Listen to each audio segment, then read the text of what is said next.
we're going to go ahead and get started. Thank you for joining us for the California Elder and Disability Justice Coordinating Council, or EDJCC. Today is March 13th, 2025, and this is the first meeting for our EDJCC committee this year. So thank you very much. Slide. Good morning. I am Carol DeAndres. I am the manager of the MPA Stakeholder and Public Engagement. I'm here at the California Department of Aging for the Master Plan for Aging, or MPA team. I'm going to go over a few logistics. So as you can see, this is a webinar, and you may access via phone as well.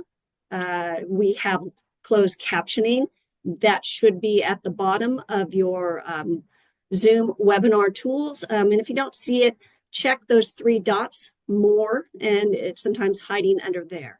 But you have ASL available to you, as well as closed captioning. Thank you, Bailey and Rex, for our ASL interpreters.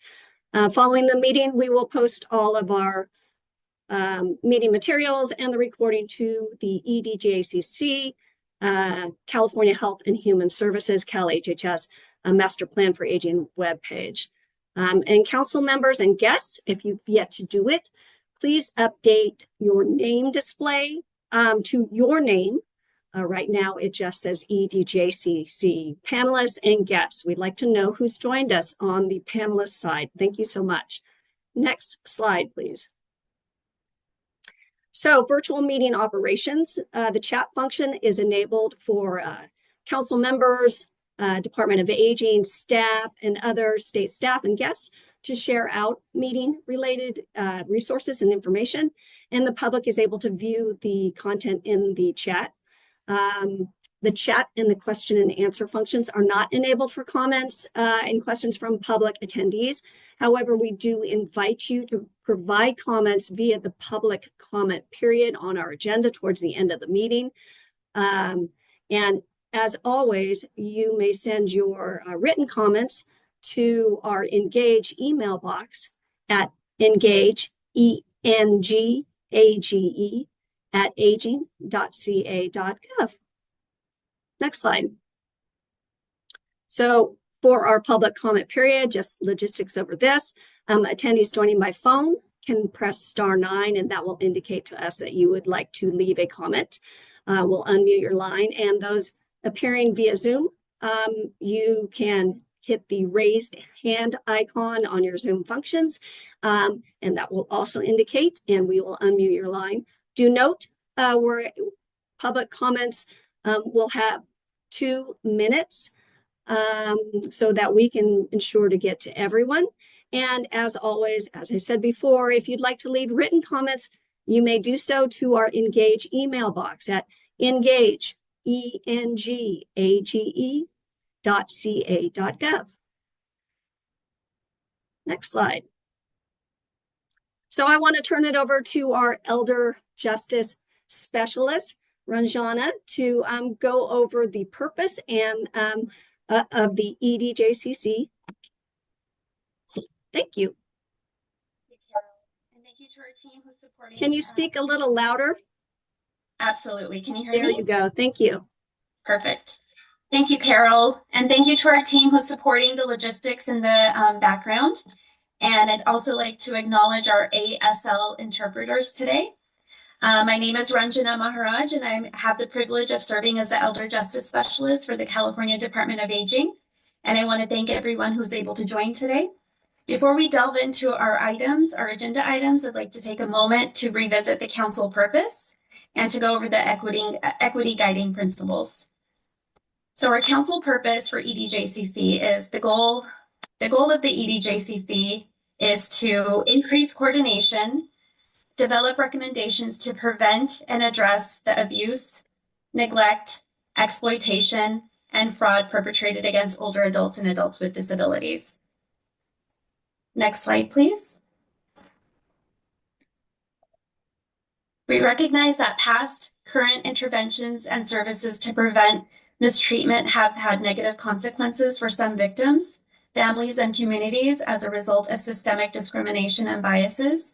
To counter these negative impacts and to ensure equity and inclusion moving forward, we are committed to letting the following principles guide all aspects of our work in planning, coordination, and program development.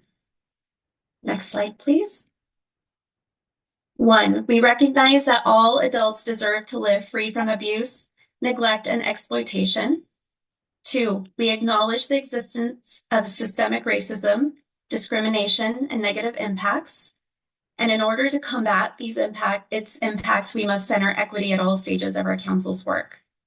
3, centering around equity doesn't just mean creating equitable solutions for all adults, older adults, and adults living with disabilities, but also recognizing that implicit biases exist within all of us.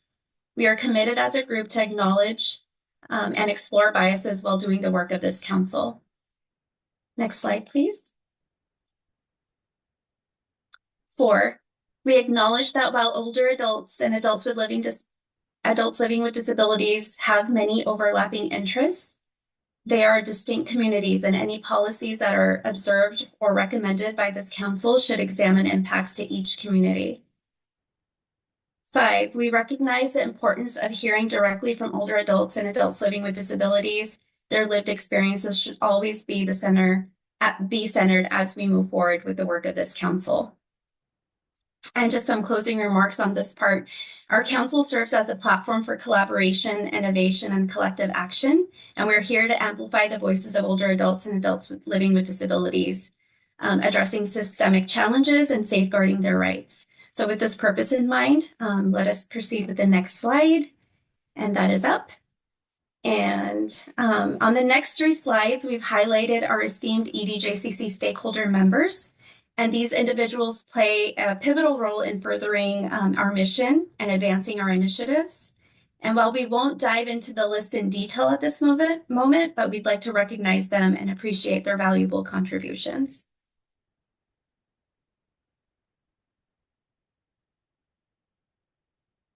Next slide, please. Thank you. I'd like to take a moment to introduce Bertha Hayden, our esteemed EDJCC stakeholder co-chair. She will walk through today's agenda, outlining our key discussion topics. So Bertha, please take it away. Thank you, Ranjana. For today's agenda, we started with a warm welcome and meeting logistics from Ranjana. As Ranjana went over the council purpose, equity, and guiding principles. We'll have opening remarks shortly from Director DeMorris, followed by the Master Plan for Aging Annual Report and 2025-2026 initiatives, which will lead into the EDJCC committee discussion facilitated by our EDJCC chairs. At 10:45, we will go over the EDJCC structure overview, followed by legislative updates impacting elder justice. We'll have a short 15-minute break, and we'll come back to our EDJCC chairs on what we are working on and sharing out what's happening in our respective subcommittees. We'll wrap up today's agenda with public comments and closing remarks from Kim McCoy-Wade, Director DeMorris, and myself. Without further ado, I'd like to introduce California Department of Aging's Director and EDJCC State Co-Chair, Susan DeMorris. Director DeMorris? Thank you, Berta, and good morning to everyone joining us. Thank you for being here today. I want to acknowledge it's a fraught day. So many of us are waiting to see what happens in Washington, D.C. with the continuing resolution, as so many of our programs and services are contingent on action today. So it was just so heartening, Ranjana, to hear you open the meeting and to remind all of us that 3 years ago, California had the foresight to form this group. We are centered in equity. We are stakeholder-led. The remaining agenda will be led by Berta and our co-chairs and our subcommittee. Okay, I struggle because this is a council, so you're not subcommittees, but our work group chairs who lead this work and meet regularly between meetings. This is our first time gathering since we were together in October for the Day of Action. And it is just incredible that in 3 years' time we've gained so much traction. And having said that, I know for many of us, it's not enough traction. We're not moving fast enough. So I just want to thank this group for your consistency and your advocacy and your persistence and showing up time and time again, showing up today and leading. So thank you to everyone who is a member of this council and also the public members who are joining us today. I have just 2 very quick announcements so we can get into the meeting.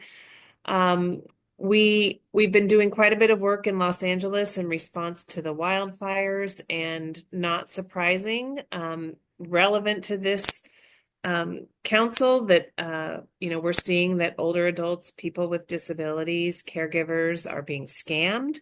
I'm going to be sharing in the link some of the information that we've been putting out in partnership with other state departments to get the word out. Our populations are vulnerable at all times, and especially in times of disaster when there's a lot happening. So I'll be sharing that with you. I also wanted to call your attention to our state and county fact sheets that are part of the Aging Data Dashboard. In your advocacy work locally, at the city level, county level, regional level, with legislators, elected officials, and leaders in your communities, we find these profiles to be very helpful in our work. Thank you, Sarah, for sharing that. The California one, I wanted to point out 2. Well, actually, there are 3 points. Each of these are consistent. So you'll get the same data for each county, but of course the data changes. But there are 3 things in particular that we're highlighting in these fact sheets that are relevant to the coordinating council. 1, the huge increase in the number of people 85 plus across the state. That is a population of concern.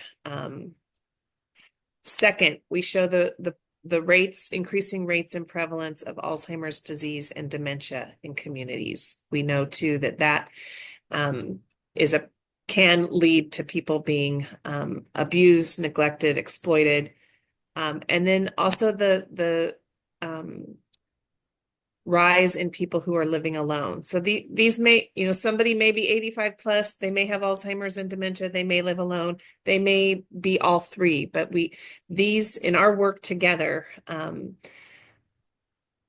these are points that we want to point out that place people at higher and greater risk. So please use these fact sheets in your work. We're really trying to work across our area agencies on aging, our independent living centers, our caregiver resource centers, to encourage everyone to be using similar data and to really be elevating these fact points and data points at the community level. So that's all I have to share. I'll be with you the entire day, listening, taking notes, and learning. And we'll wrap at the end after we're joined by the governor's senior advisor, Kim McCoy-Wade. And at this point, I turn it back to Berta to lead our meeting. Thank you so much.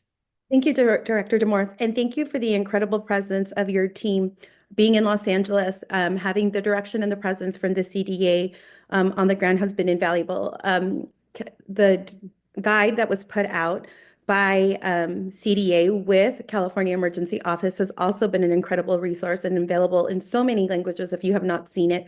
I know for us on the ground, one thing that the fires have triggered in other communities and older adults is we're getting calls from senior centers saying our population like to know how to prepare for a disaster. And so the materials that you've prepared and put out there in so many languages are a great quick way to launch and provide that information to our senior and disabled community. I also just want to say that those data dashboards are incredible, and it's been great to know that all of us know the lived experience of the clients we serve, but being able to see it from the patterns across the state is another strong anchor in the work that we do together to keep us focused. While there's many priorities that come into our work, having those data dashboards remind us of what are the commonalities across the state for the populations we're serving. And with that, I'd like to now transition to our next item and welcome Jackie Thompson, MPA Project Director. Jackie is here with us. So I will turn it over to her to provide an overview of the updates to the master plan for aging and the annual report for the 2025-26 initiatives. Jackie? Thank you so much. Thank you, committee members, for having me join today's meeting. Great to see everybody again. For those of you who don't know me, as well as those of you who might be joining the committee meeting as a public member, my name is Jackie Tompkins. I serve as the project director for California's Master Plan for Aging here at the California Department of Aging. Let's go on to the next slide. I have time on the agenda today to briefly walk through a couple of MPA milestone deliverables that were achieved this past year. And this is all done in support of our MPA state partners, the administration, as well as our Master Plan for Aging stakeholder committees, including EDJCC. So first, I'm going to walk through the annual report and then provide a high-level overview of our 2025 to 2026 MPA initiatives. Both of these deliverables were released in late January of 2025, and we also hosted a statewide informational webinar in early February where we shared our collective highlights reflective of this past year and also sharing the initiatives for the next 2 years. And I know my colleague Rajda is going to put some links in the chat so you can access not only the Master Plan for Aging annual report, but the initiatives as well as the statewide webinar in case you were not able to join us on that particular day. So I'll go to the next slide and do a quick walkthrough of our Master Plan for Aging annual report. So this is a report that we put out annually to really showcase and highlight how we are driving progress and advancements across the 5 bold goals of the Master Plan for Aging. The progress descriptions that you'll see within this report are really reflective of what's happening across the state, across the different departments and agencies that really have areas of subject matter expertise and projects and initiatives that reach the priority populations, older adults, people with disabilities, and caregivers. So within this report, in addition to providing highlights across the 5 bold goals, we look at housing, healthcare, emergency preparedness, initiatives that are combating loneliness, closing the digital divide, training caregivers, and enhancing legal and adult protective services. In addition, we have elements within the Master Plan for Aging that really highlight some of those core values, not only of California, but California's Master Plan. And this includes equity, stakeholder engagement, how we're working to strengthen our communities, aligning aging and disability, home and community living, as well as accountability.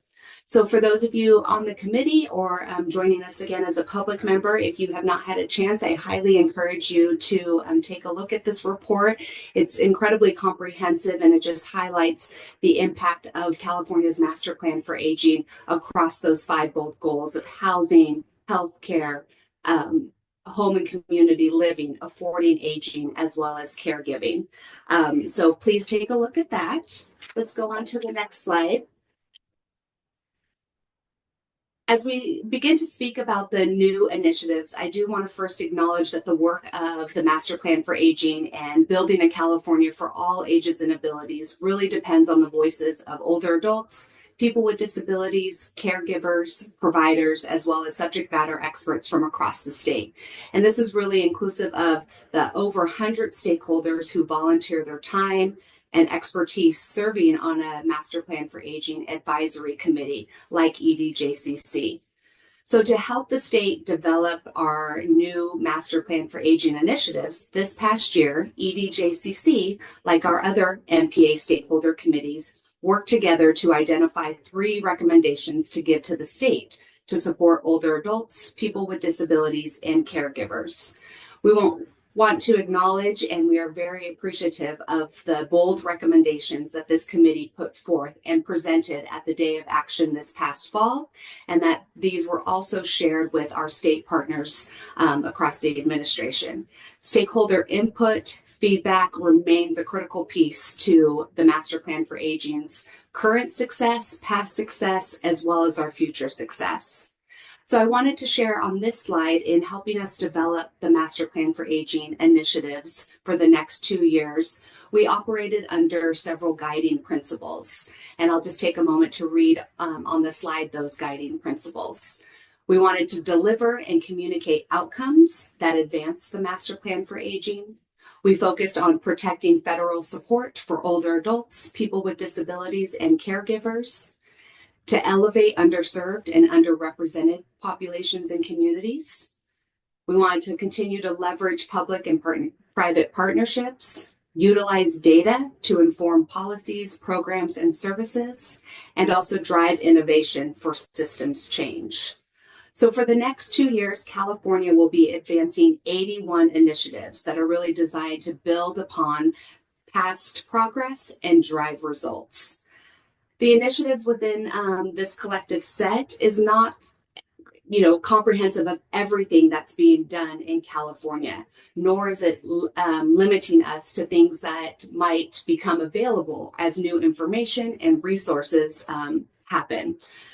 So we have the flexibility to add to as well as adapt with California's Master Plan for Aging.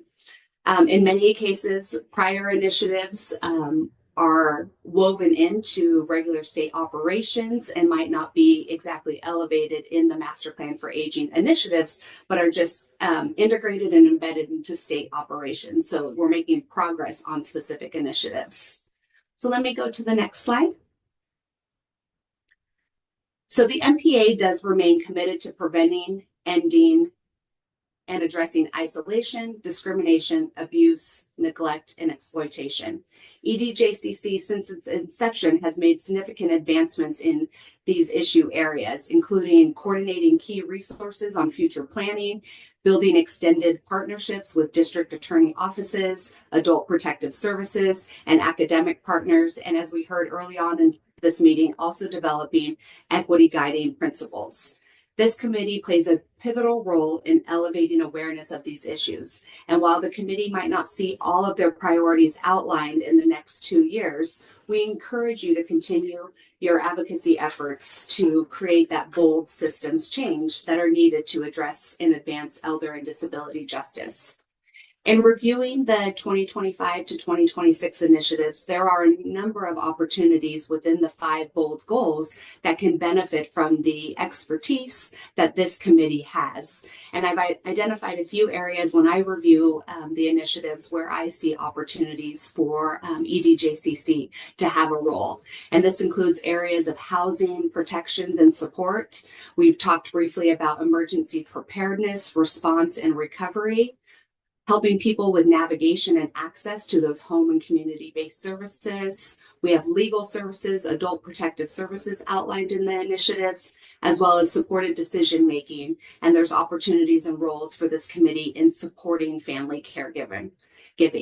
In all, our Master Plan for Aging is designed to bring caregivers, stakeholders, partnerships, and leaderships from all levels, bringing us together to identify the issues and initiatives that will help to improve the lives of older adults, people with disabilities, and caregivers. It provides us the opportunity to work together towards unified goals so that all parties can leverage their strengths, relationships, and roles to identify and educate on comprehensive solutions to achieve the systems change that we need. Our MPA is a blueprint, a living document. It's flexible, and it's open to additional areas of focus and priorities as new information becomes available to us. And I know on today's agenda, we're going to spend some time hearing directly from this committee about your input, feedback, and reactions to the initiatives, as well as the annual report. And I look forward to that conversation and hearing directly from the committee members about, again, your feedback, as well as hearing more about your priorities and recommendations as we move forward collectively as a state. So I think that's for me, and I will turn it back to Rajna, and then I know we're going to have a committee discussion about the master plan for aging. Thank you so much, Jackie, for your time today and the time that you've given to all of us as the new initiatives have come out to review it. At this time, I'd like to invite my other co-chairs of subcommittee, Vivian and Achilles. I know that, as Jackie mentioned, many of our stakeholders and members that were working in the group in providing feedback in preparation for the day of action also would like to share their viewpoint. So I will turn it over to Achilles. Hi, thank you, Bertha, and thank you, Jackie, for the presentation. We did review the initiatives, and we do have feedback. One of our members in the APS subcommittee, Lisa Coleman, would like to share some of the feedback that we discussed. Lisa, if you would like to unmute and share with us. Thank you, Achilles. And thank you to all. This is really important work, and I appreciate and feel very honored that I get to serve on this committee. And so I want to say this from a perspective of wanting us to do better, feeling that feeling of urgency. So when the Commission on Aging was looking at what our budget requests, what our priority issues were going to be for this year, we really looked to the 25-26 report to give us that guide to say, okay, this is what we've elevated. And so when a proposal, for example, the subcommittee had proposed the need for a leadership position to promote the public guardian, similar to the leadership position that we created for APS. When that didn't make it into the 81 initiatives, it's not that it prohibited us from moving forward, but it dampens the, I think, the power of the advocates when things aren't included. And it is a bit frustrating when that subcommittee worked to identify what its priorities were, and those priorities aren't included in it. I understand it doesn't mean that they won't be at some future point. I understand that it doesn't mean that they weren't valued or important. I'm just saying, from the perspective of an advocate, what tools we have available when things are not included, when initiatives show as closed or completed.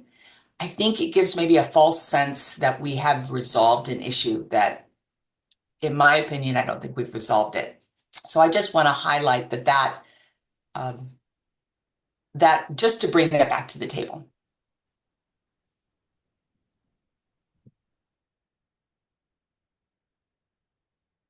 Yes, thank you, Lisa. Go ahead, Bertha.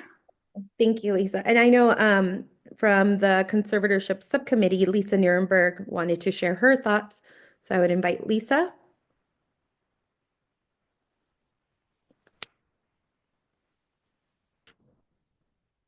Go ahead, Lisa. Am I off mute now? Yes, you are. Okay. Okay. Yeah. Thanks, everyone. And I think I just would like to take the opportunity also to thank the folks that have been involved with this. And I've been in this business for a really long time, and I speak from experience in saying that, the work that these committees have done is incredibly valuable. I think it's really rare, unprecedented in California to see the level of expertise and, participation and commitment of these groups. Each of them has brought together people with a tremendous amount of background and information. It's really quite remarkable. Just with this conservatorship group, Bertha's done an amazing job bringing together all of the key players, people from the Judicial Council and court investigators and people from the PG community, from the disability rights community. And we've had really rich discussions that, like I say, are really kind of unparalleled in California, and I think are a model. we've seen groups popping up all over the country looking at this issue, but this level of expertise and on decision making and on capacity was really, quite amazing. I know Achilles has painstakingly with his group mapped out the intricacies and idiosyncrasies of our reporting system in ways that I think haven't been done since we got our first reporting laws in the early 80s, and also bringing together really important players. And say the same with Vivian's group, the legal services, bringing together those groups that really need to be involved in looking at our desperate shortage of legal services for older people to protect rights, people from the legal aid community, from disability rights community, from the private bar, from bar associations to really tackle these problems.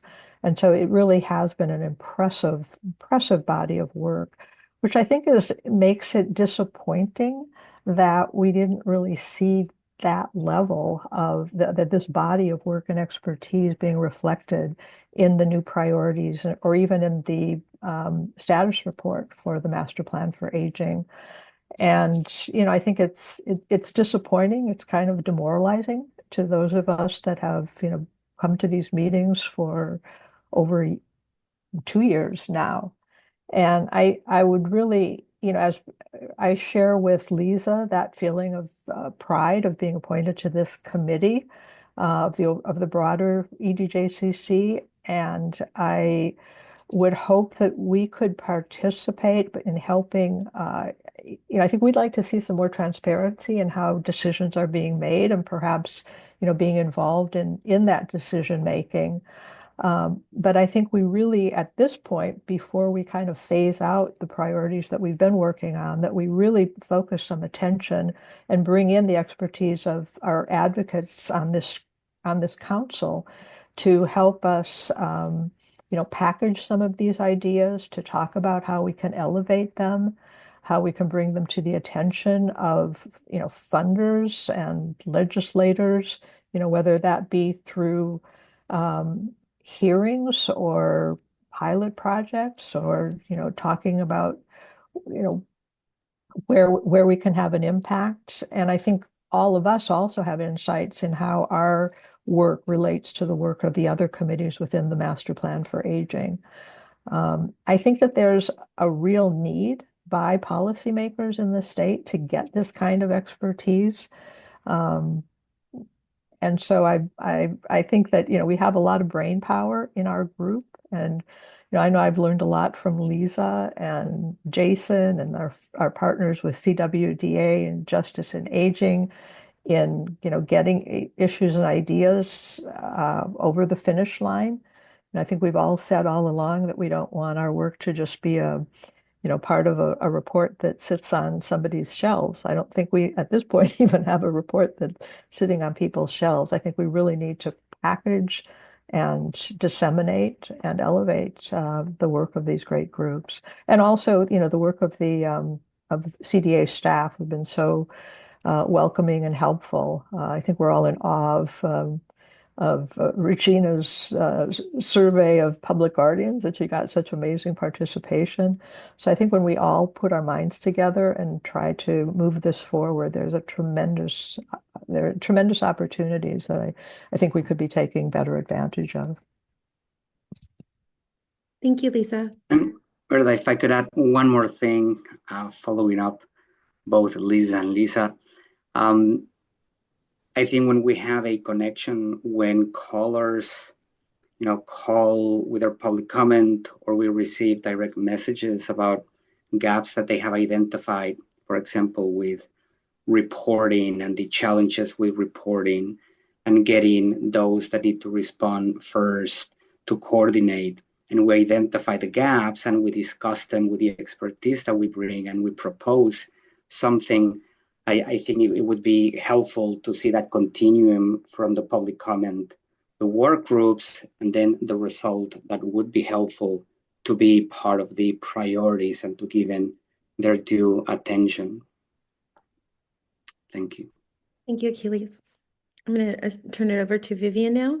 Yeah, and I have a member of the Legal Services Subcommittee, Scott Perella, who has some comments as well. And if any other members have comments, please feel free to raise your hand so that we can get your feedback as well. Thank you. Hello, everyone. My name is Scott Perillo. I'm a deputy district attorney in San Diego, and it's also an honor for me to serve on this council and with this incredible group that's been put together. And I do echo some of the sentiments. I really want to make sure that we are harnessing the potential of this incredible group and making sure that we are taking this hard-earned time out of all of our regular schedules and working towards a great some goals that we can accomplish. I just want to say, my passion, even though I prosecute all sorts of elder abuse, is elder fraud. It was an honor. I was invited last week to testify before the California Senate Committee on Banking and Financial Institutions. And my testimony there, led by Chairman Senator Grayson, who seemed extremely receptive to doing something in this space. But just to echo the theme of my testimony there, California leads the country with the most amount of victims to elder fraud and scams. We lead the country. We have the most amount of losses to elder fraud. California needs to lead. The cavalry is not coming. We can't wait for Washington or the FBI to save us. This is the number one most prevalent crime impacting seniors. And the number that I provided the Senate was that in California, it's a safe, conservative estimate to say that last year, $1 billion, $1 billion came out of the bank accounts of seniors. And so I do, just because, again, it's my personal passion and what I spend my spare time in every waking hour thinking about how we could do more to stop it. I would make a plea to really prioritize that in the master plan for the aging in all of our respective agencies, in the legislature. I see some colleagues from the Attorney General's office are on here, but I do think we need a whole of state approach, because I talk to these victims every single day, and every day lives are being ruined and entire life savings are being taken. And I marvel at the collective experience and brilliance of my co-council members. And that would be my plea as we move forward to make a difference in that particular space. So thank you very much. Could I just add to that too? I'm so glad that you're here, Scott. It was a powerful hearing last week, and I saw that Ranjana has put a link in there. It was so important, and Scott's testimony was really powerful. I don't think many of us realized the extent of this problem. I think other experts in the group mentioned beyond 1 billion. Somebody talked about 2 billion. Other estimates have been given, but I think everybody agrees that it's also underreported, and that not only are these people, our fellow Californians, losing an enormous amount of money. We were hearing about how it's being used often to support international crimes, heinous crimes. But one of the things that was powerful to me about your testimony, Scott, was you kind of ended with how important it is for us to be that you have a groundbreaking project in your community. We've seen other groundbreaking work done at the local level, but without having opportunities to share their experiences. And you were mentioning how important it is to have collaboration and coordination with G's office, with Consumer Affairs, APS, because they're major players in this. And it seems like this council just, is a perfect place to help coordinate those kinds of efforts. So thank you. Thank you, Scott. Thank you, Lisa. Thank you, Lisa. Before we transition, I just wanted to give one last opportunity if there were any other council members that would like to provide comment. No. Okay. Well, thank you. It's great to continue the discussion and to have the opportunity to have this platform for dialogue to discuss ways to strengthen our work and move forward together in our work. And thank you, Jackie, for providing that overview and update, and also highlighting different examples throughout the MPA's 5 bold goals of where our council is needed to provide feedback and to support those goals. At this time, I'd like to just take a minute to welcome Megan Anderson, supervising deputy attorney for general for Division of the Medi-Cal and Fraud and Elder Abuse from the Department of Justice, Office of the Attorney General's Office. Thank you so much, Megan, for making time on your schedule to be here today. I think for all of us stakeholders, this meeting is such a unique opportunity to engage in different state offices. And I think as Scott mentioned, and Lisa, this is such a unique opportunity that all of us that have been working in older and disability services have never experienced before. So having the time investment, not only from the stakeholders, but from the different offices of the state is such value. Thank you so much for coming today. Thank you for having me. I just wanted to say one thing because my boss is also here, Jennifer Euler. She is the Chief Assistant Attorney General with the Division of Medi-Cal Fraud and Elder Abuse. And we've both been very active and involved in the elder abuse front on the criminal side and the civil side as well for a long time. And we're very happy to be here and collaborate with so many great agencies and stakeholders. Thank you, Megan. And thank you, Jennifer, for coming as well. We appreciate both of you being here and having your voice present during the feedback moments of the presentations today. Happy to be here. With that, I will like to introduce Adam Willoughby, Assistant Director of the Office of the Legislative Affairs with CDA. Adam? Hi, thank you. Good morning, everyone. As Bertha mentioned, I'm Adam Willoughby. I serve as the Assistant Director for Legislative Affairs here at the California Department of Aging.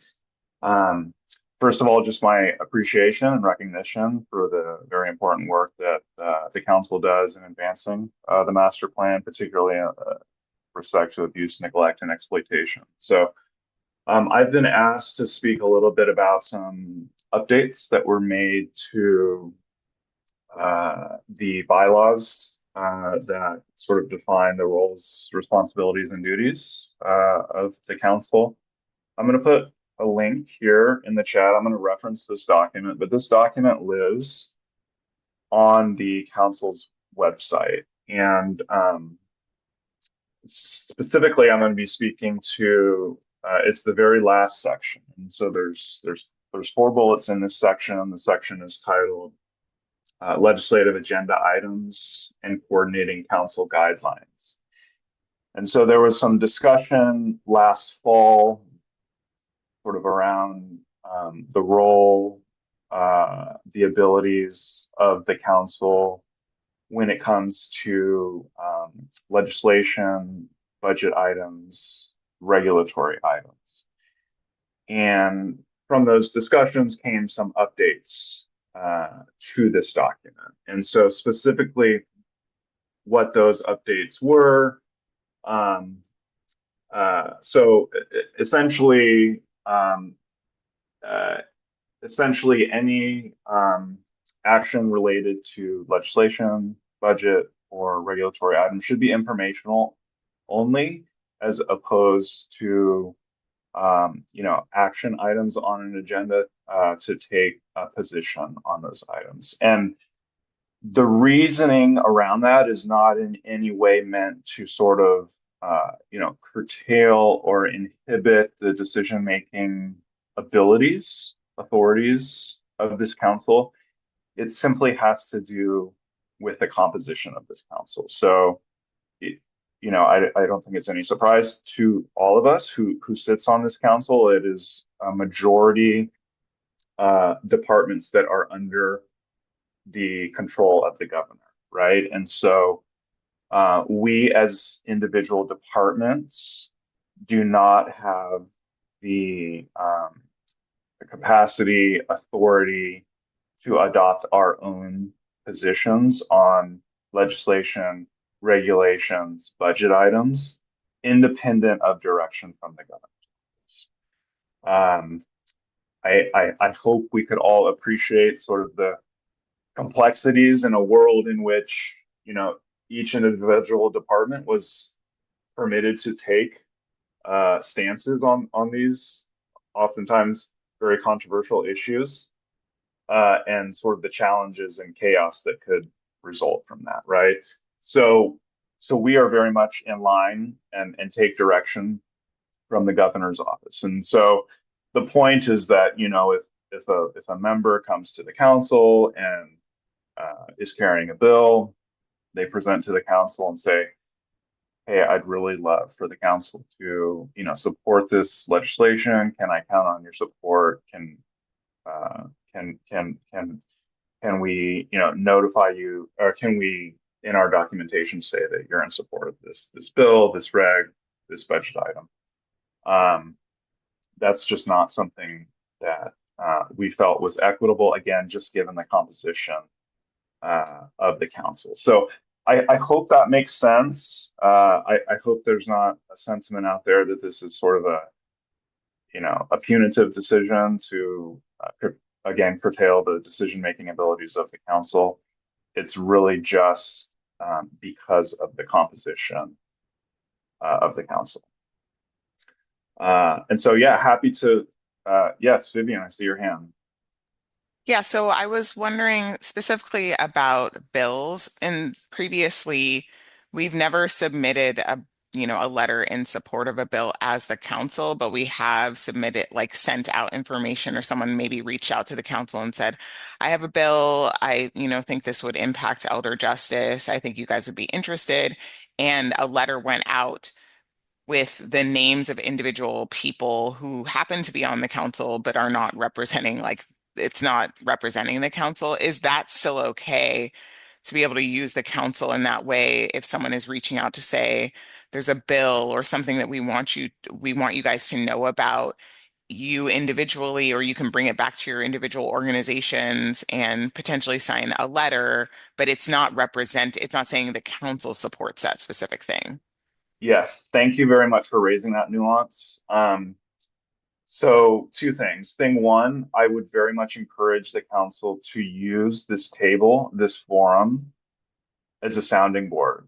You should feel free to invite stakeholder organizations, legislative staffers to present to the council on bills, other issues, other things that you are interested in. And you should feel free to do that as informational items, right? To educate members of the council. And then to your point, thing two, there's nothing in this guidance that would otherwise prohibit individuals that represent other organizations from taking a position on that item, right? As long as it's not done under the auspices of sort of representing the council itself. That's the sort of the distinction that we want to make here.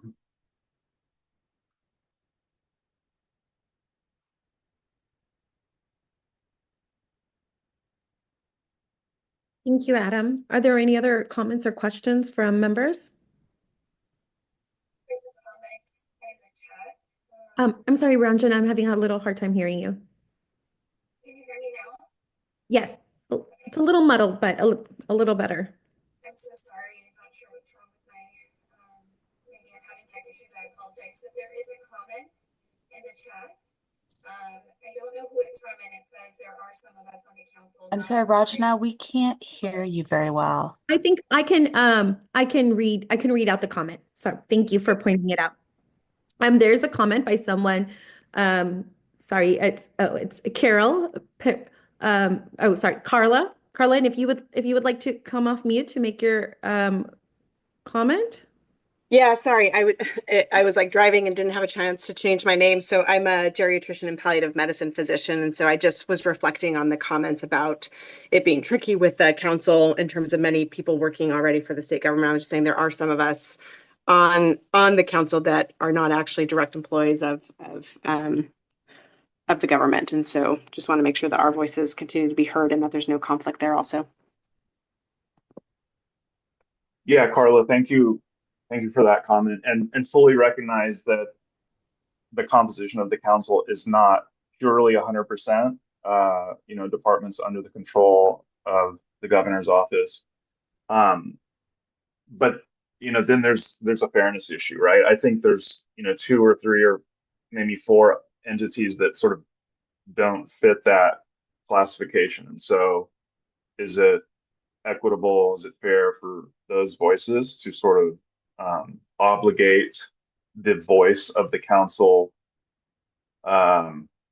towards a particular issue when those other departments wouldn't have the ability to weigh in? So I think in your scenario, I think you should feel empowered and, if you are so inclined to take a position on something in a different capacity, right? You sit on this council, but if wearing your other hat, that's what I would encourage you to do. If you want to weigh in on something, just do it wearing that other hat and not as sort of representing the council.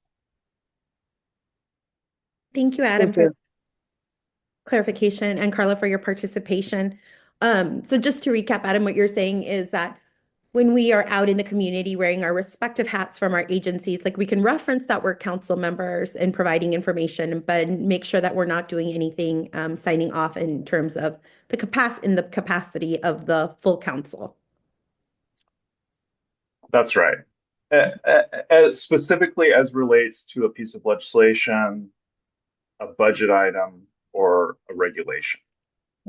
And then when there may be other instances. There may be other issue items that come to this council, and the council votes to take a position on them, and I think that's fine. But I'm just being very narrow here what I'm talking about. I'm talking about pieces of legislation. I'm talking about regulatory packages and budget items. Thank you. And I know the items that were referenced, Vivian, like when we provided feedback, last year were more general, like policy statements or like program priorities, where we as a council could elevate what we were seeing on the ground as program priorities. So not necessarily legislation, but look, as people are creating strategic plans around aging issues, to be able to provide our feedback. And we appreciate, as the council, having your time and direction, Adam. And we will definitely reach out if we feel that we have any follow-up questions. Thank you. Sorry, I just had one more question. When you're talking about bills and budget asks, is that only state? Does that apply to federal? Like what's our position if there are things coming down federally, especially knowing that the OAA reauthorization is kind of in limbo right now, and that's something that we're all interested in, and we might want to take a position on that. That is a very good question. And so I will apply the same logic in my response that I talked about earlier with regard to state legislation. So we do not have the authority to opine on federal legislation, budget items, regulatory packages, again, without the consent or direction of the governor's office. So I think the same logic applies. Now, that this is not something, full disclosure, that that I had a conversation with my agency and governor's office colleagues, the federal piece, though I suspect the same sort of prohibition, the same logic would apply. If you like, if the council is really inclined to, take a position on something federally, we can take this back and we can have a conversation and come back to the council with some clarity. Thank you, Adam. Lisa? Yeah, I think it would be helpful to have, more clarity on this. And, I again would just highlight the value of the level of expertise that we've brought together and how valuable that is, and how welcomed it can be. We've had people come to us, legislators come to our organization, CEJC, and say a constituent has come to us and said, this is an issue and we don't know if this is, how broad an issue this is. Is this a statewide issue? Oftentimes, as we all know, somebody raises their fist and says there ought to be a law, and it's based on their individual experiences. And so to have, conservatorship is a great example. I mean, look at all the attention there was about Britney Spears. And, if there's an openness to look at those kinds of, conservatorship reform, we have a group that has a broad-based, informed, rich body of knowledge and expertise. And I would hate to think that, we can't provide that. I think also, the hearing last week that that Scott was involved with was another example of, we heard that afterwards the legislator, the lead committee chair, was very grateful for having people, people in our field come together and provide that expertise. So I think, my concern is that we really take advantage of what we have here, and I don't think our supporting a bill is nearly as important as our being able to weigh in on things and share our expertise. Yes, Lisa, thank you for articulating those comments. And so I just want to be very clear, sort of the prohibition is just, it's very narrow, right? It is the adoption of positions related to those three things. So bills, regs, budget items. That is not to say that fabulous, deep and wide expertise that resides in this council cannot be used to workshop policy issues, like you mentioned. And I think I would fully encourage you to do that. Use this venue, use this expertise that you have to work with members to fix problems. Nobody is saying that should not or cannot be done. So I hope that sort of distinction is gets a little bit of clarity. Thank you, Adam. And thank you to everybody who provided feedback and engaged in the discussion. We now have the opportunity to have legislative updates from Lisa Coleman, the Legislation Director, California Commission on Aging. Lisa? Okay, so Adam, I'm asking for forgiveness if I'm messing this up because I did the slides before you gave that presentation. So I feel that I am going to be presenting on legislative updates wearing my California Commission on Aging hat. So I'm not speaking on behalf of the council. I am elevating some legislative areas, and if I'd like to hit federal too. So we'll see how it goes, right? We just throw stuff and we'll see how it goes. So yes, I'm Lisa Coleman. I'm the Legislative Director for the California Commission on Aging, and the Commission on Aging is in statute as the people's advocate, empowered to speak directly to the governor, to legislature, to agency, departments, state and federal on anything impacting older adults. And because of the bill last year, that playground has been expanded from just older adults to include older adults, adults with disabilities, and caregivers. So we've got a really wide range of things we can talk about. Sorry, thought I shut my alarms off. So let's go ahead to the first slide. I don't have enough time to go through the bills. So maybe you take a snapshot. And in fairness, this isn't all of them. There's another slide with another set of 20. And there's more that came, that were brought to light after these slides were due. So all I'm saying with this list is to draw the advocate's attention to the fact that what we're doing is resonating. There are more bills in our space of elder justice, and we need to keep pressing in on that. So as an advocate, I believe that our job is to inform the legislature, bringing stories, bringing those real life experiences, because I don't believe anyone funds something that they don't know anything about. I don't believe any family prioritizes a budget for an item they don't think is relevant to them. So it's our job as the advocates to make these things relevant. So on this first set of slides, I'm going to just start with the first one, AB 83. I think this one is a cool bill. It's still working the kinks out.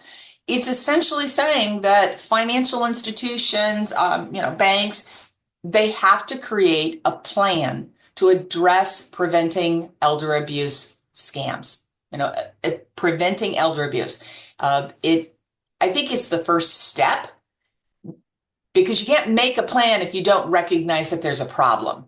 And so I like the idea that we are pushing institutions to recognize there is a problem, they have a role to play in it, and that we are going to hold them accountable.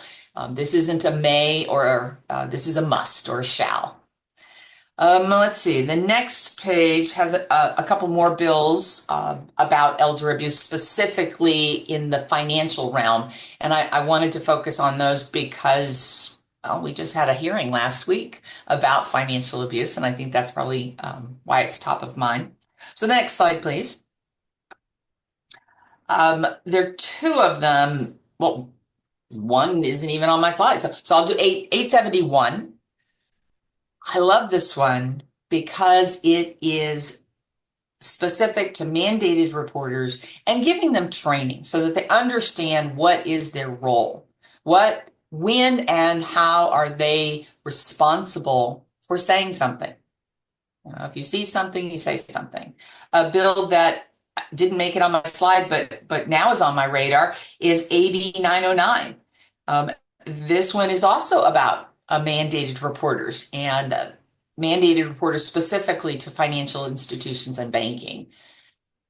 So all of this is to say we're getting some traction with the legislators. I do think they are recognizing that older adults and adults with disabilities are a growing part of our population, and that there are things that we can do legislative to make their lives better. So I'm there. Because I have time, I'm going to pivot. I want to talk a little bit about some specific things, some budget requests that I just want to bring to people's attention. One of them is a passion of mine with the Long-Term Care Ombudsman Program. And supporting the Ombudsman Program was a part of the original Master Plan for Aging report, and highlighting the need for having that advocate that was available to work with residents of long-term care facilities. The association, in support with the state office, they have put forward what I believe to be a very clever budget request. It's for $15 million. But what's beautiful about it is it's not asking for any general fund money. It's asking only for money that comes out of these special funds. So these special funds, one of them is the State Health Facilities Citation Penalties Account. So that is when a facility, a skilled nursing facility, violates a state regulation and they are cited for it, they pay a penalty, and that penalty or fine goes into this particular fund. And I'm sad to say sometimes that fund exceeds 10, 20, 30, 40 million dollars. And so it could be used to support the Ombudsman Program. There's always been a small amount that's gone to the Ombudsman Program, but because this fund has grown so much, it does seem appropriate for them to tap into that fund. The other fund is also a source of ongoing funding for the Ombudsman. It was the certification fund.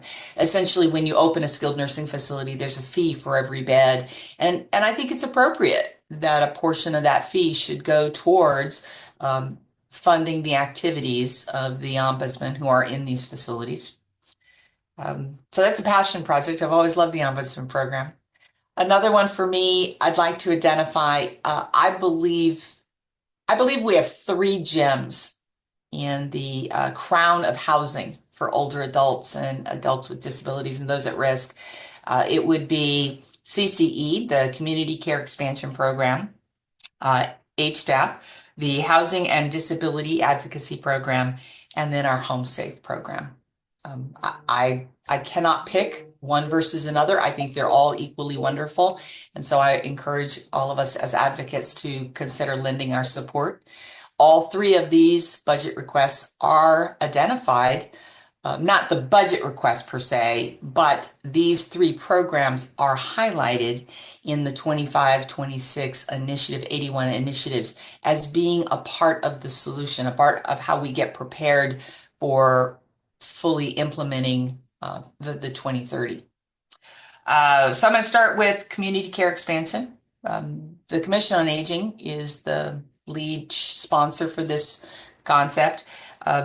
Community care expansion is that program that provides grants to build housing.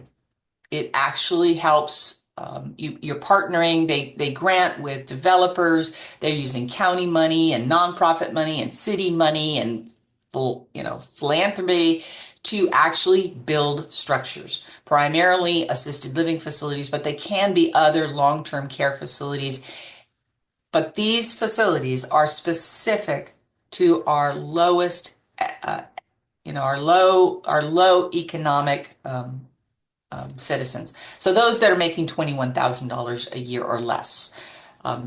People to be able to reside in a community care expansion facility have to be registered with SSI, SSP.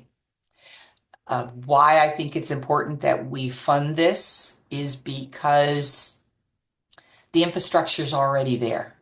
The governor put $570 million into this program a few years ago, and all $570 million have been allocated, and we're starting to see the shovels breaking ground. We're starting to see the building of facilities. We're starting to see more homes being created. And that infrastructure with the staff and the relationship the staff have with the counties and with the grantees, it's critical we keep it going. And so we are asking for $100 million so that another round of grants can be fulfilled. To note, there are over 370 grant applications that were submitted, essentially shovel-ready projects that want to use state funding and complement it with other funding to make more housing. And what I believe is so important about these housing is that these are rooms that will last, because the contract says that when you build the facility and you use CCE money, you have to provide services to these residents or these older adults for 20 or up to 30 years, depending on the contract. The second of those gems would be Home Safe. So Home Safe is a program that's primarily utilized through our APS, our Adult Protective Service Workers. So these are folks that are at risk of homelessness or may possibly be homeless. Home Safe it just uses the most talented people in the field, giving them tools to get people housed. It is absolutely critical. And there's a large coalition that is supporting this, and they're looking for an $88 million ongoing allocation.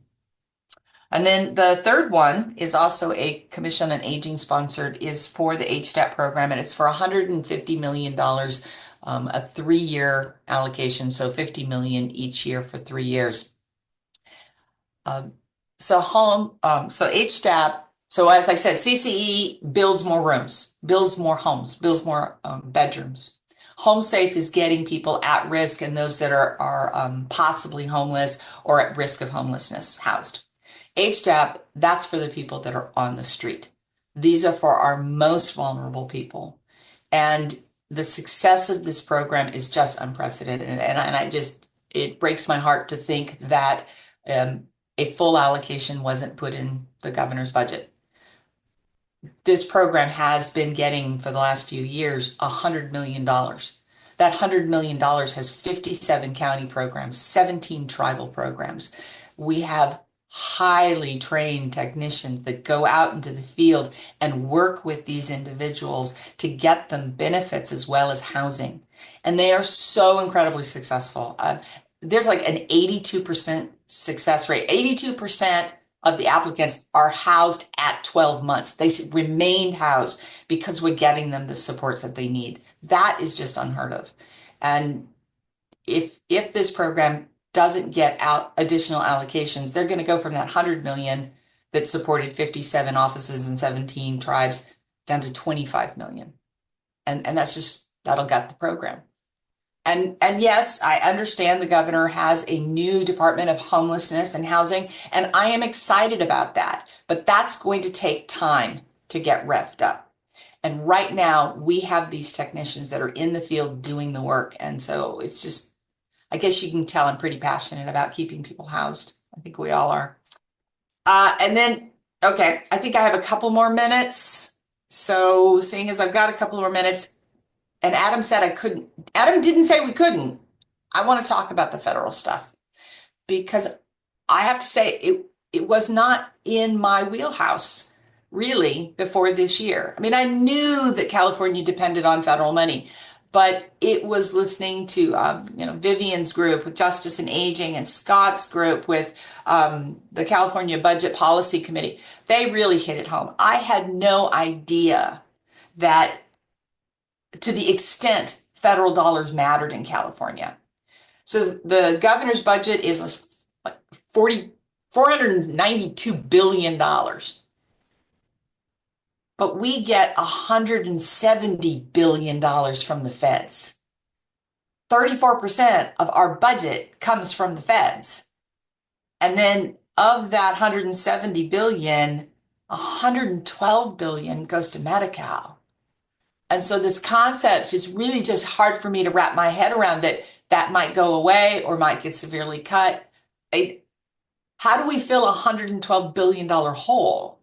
So rather than contemplate having to do that, I'm going to encourage us to be more assertive, and that we take what we know to do at the state level and we start doing it at the federal level. Because as I started this conversation, we've got more bills that are addressing elder abuse and addressing older adults. So clearly the advocates know how to get the attention of legislators. So I'm going to make the assumption that we can do just the same, but at the federal level. And so, how do we do that? I do it by leaning heavily on Justice and Aging. And if I could, I'd send you links to their programs and their flyers, because they're making it so easy. I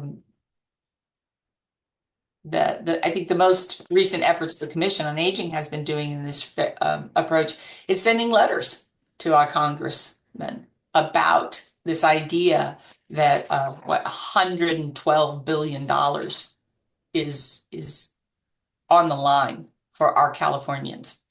But in fairness, there are 9 Republican congresspersons, and those are really the ones we have to convince. Though as a bipartisan organization, the Commission we talk to them all. But I would encourage you that if you only had time to make 9 phone calls, that your 9 phone calls be our 9 congressional members. And there are 3, because the split for votes is so close. If we could just get these 3 congressmen, District 22 is David Falardo, Fresno Bakersfield. District 40, which is Young King, Orange County. District 41, Ken Calvert, Riverside County. So Riverside, Fresno, Orange County, those representatives are very close. And so it is possible that if we put enough pressure on them, they might decide to back off in voting to hurt their constituents. So I see Bertha's hand is up. Am I missing something? Okay. No, I'm just keeping us on I'm on time. On time. Oh my gosh, look, I'm already over time. I apologize. Thank I you, could do Lisa. this all day. I think you know Well, that. I know that we want to make sure to have an opportunity for EDJCC members to ask you questions or comments, and you bring so much rich information. And I know that I always feel as an advocate on the ground that it's hard to always keep my arms around everything that's going on. And every time I think I know the top priorities, your list was very humbling. So thank you for providing us that education on that activity. I'd like to open up the floor if there are any EDJCC members that have questions for Lisa, and I know I will go to Vivian. I don't have a question. I just wanted to thank Lisa for highlighting this crown of housing supports that we have here in California. I think that, it's really, really important to highlight these three programs, and in particular, the Home Safe program, which is at risk right now. If you dig into the data on the Home Safe program, it is incredible what this program has done.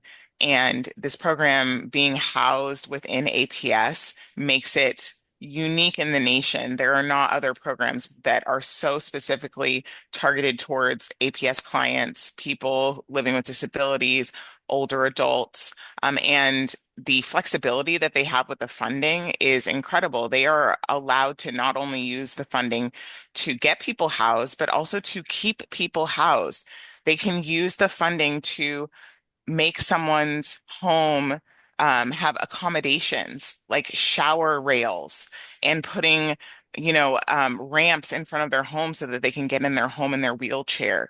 I mean, these are things that otherwise, if you could not afford them, the person may have to go to a facility, may have to leave their home. And it is allowing us to not have someone fall into that situation and then having to spend more money to house them, and keeping them housed, keeping them safe in their communities around the people that love them and care for them. So I just wanted to highlight that. And, I encourage anyone to look into the data on the Home Safe program. It's done a lot of really good work. And Dr. Margot Kuchel from UCSF is actually heading up all of the data analysis for that program. So it's a really incredible program. And I think that other states are looking at California and this program and how we're doing this. So this is something that we really need to advocate for and keep.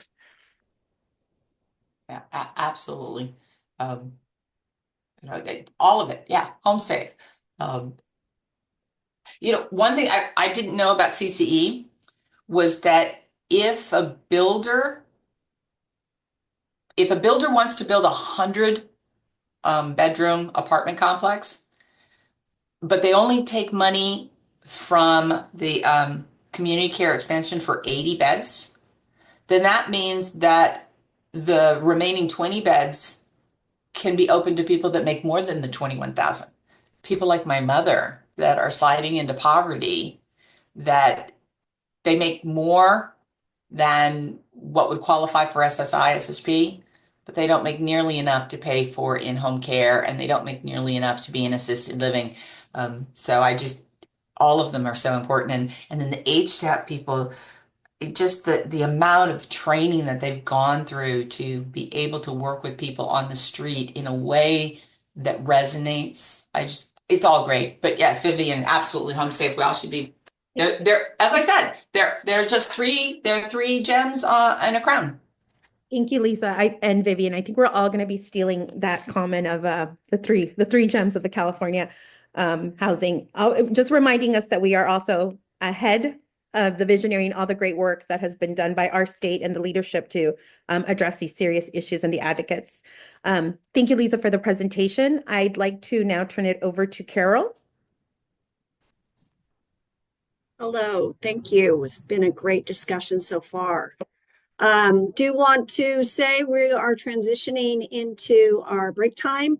Our agenda says 15-minute break, back at 11:35. I think we're still on that timetable, so please take a break and we will see you back at 11:35. Thank you. So it's 11:35, so we will come back from our break. I would invite council members to come back to camera to show us that they are back online so we can proceed with today's agenda.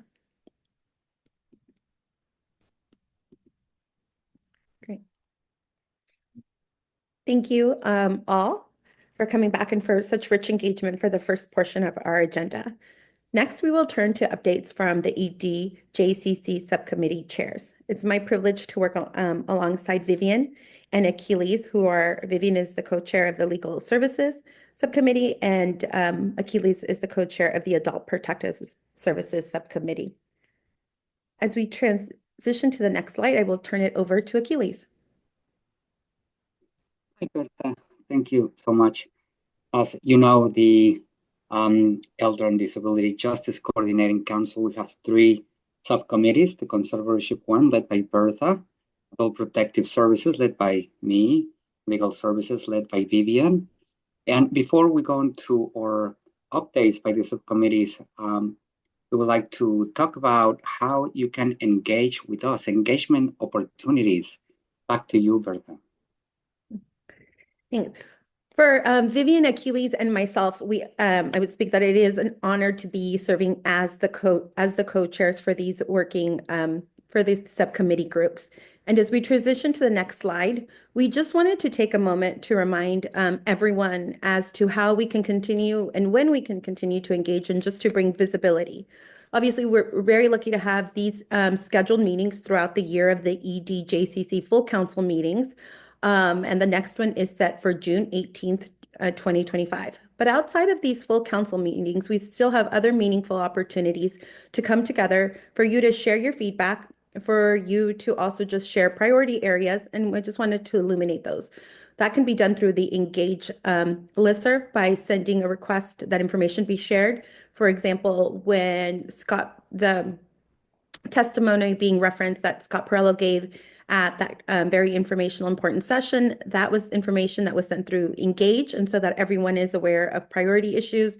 If there's certain webinars, I know Lisa Elevated How Justice and Aging does great webinars on very fast-moving issues that are happening at the federal level. So that's an important place that you can look forward to receive that feedback or to send out your own things that you see are a priority that you would like to bring to the attention of the membership.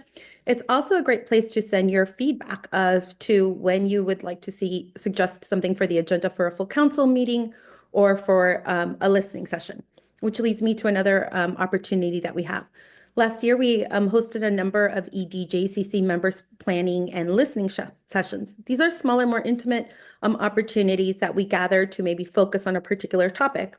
Last year, we were lucky enough to have someone from Cal OES come to explain to us the changes with that. And that gives us an opportunity to all come together as a community to learn, engage outside of the big meetings. We will be sending out hold the dates for some upcoming EDJCC listening session, and all those based around the feedback that we as co-chairs, Vivian, Achilles, and I are receiving from the membership of interested topics that they would like to see. We also invite you and just want to further elevate that anybody can pop into the legal services, APS, or conservatorship subcommittee groups. If you're interested and would like those calendar invites in your calendar as well, please feel free to connect with Vivian, Achilles, or myself. Our contact information is there. And we also listed our contact information because we want to make sure that everyone feels that they can connect with us. We've appreciated the time that everybody spent providing us feedback on their, as we heard the updates from the Master Plan on Aging, and we just continue to invite you to voice your thoughts or your comments with us. We're here to make sure that this EDJCC is reflective of all the stakeholders. So thank you. Back to you, Achilles.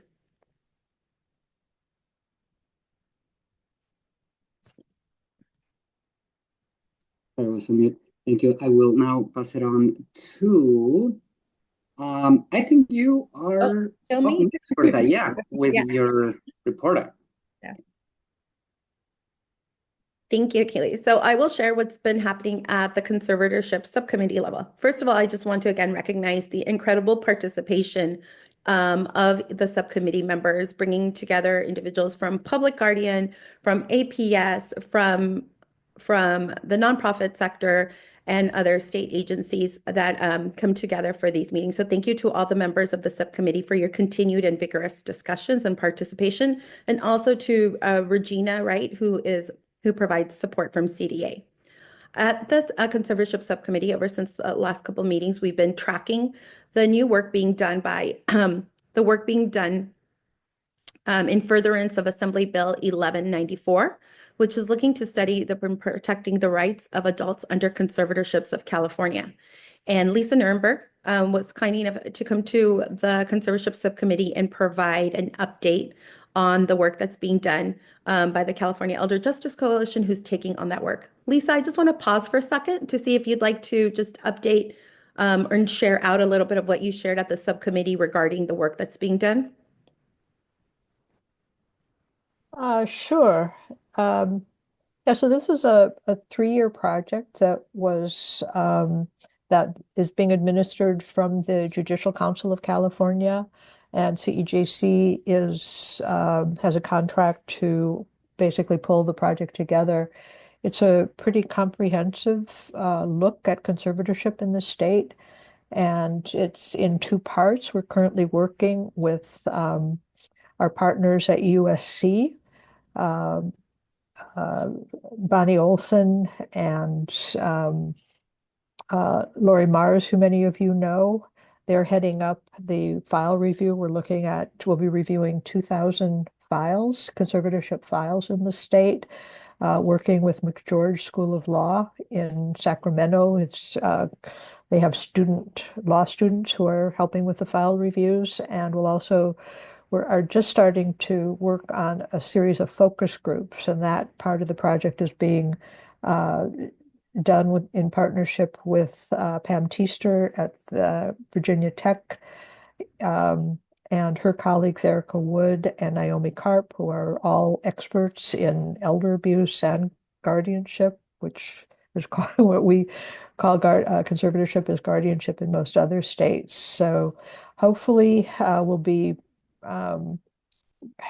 making recommendations to the legislature in the coming year and a half. And many people in the conservatorship group, committee of the EDJCC are involved in that project. And so we're watching it closely. So it's exciting. Thank you, Lisa. And I know as a conservatorship subcommittee, one of the things that we first identified when we started our work, that there was just a lack of information on conservatorship, adult guardianship, just in terms of statewide. So we're excited of the work being done by some of the members in their own capacity, and we're happy to receive that update. Another thing we've been we're working on the conservatorship subcommittee is that there have been many new judicial council forms related to conservatorship that came out.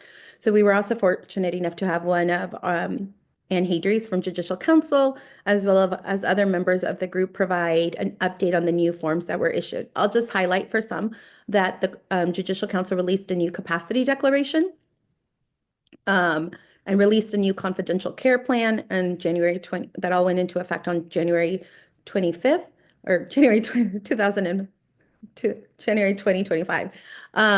And the new forms for the confidential care plan are also related to legislation that previously passed when supported decision-making was also enacted with AB 1163. So for those of you that were tracking updates that were supposed to be in place, looking at those new forms, it will be circle back to the legislation that was previously passed, legislation that was put forth to not only bring into California supported decision making, but make sure that individuals under conservatorship, that the court and future court investigators had additional information for their protection.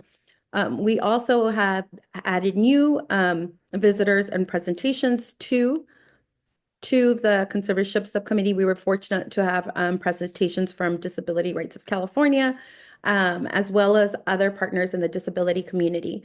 So again, we appreciate the opportunity to bring in different stakeholders, different experts, and ensure that we're looking at both at conservatorship supported decision-making tools from both older adults and adults with disabilities, and furtherance of the mission of the council. I'd like to just pause before I turn it over to my co-chair to see if any members of the conservatorship subcommittee group would like to provide any other comments.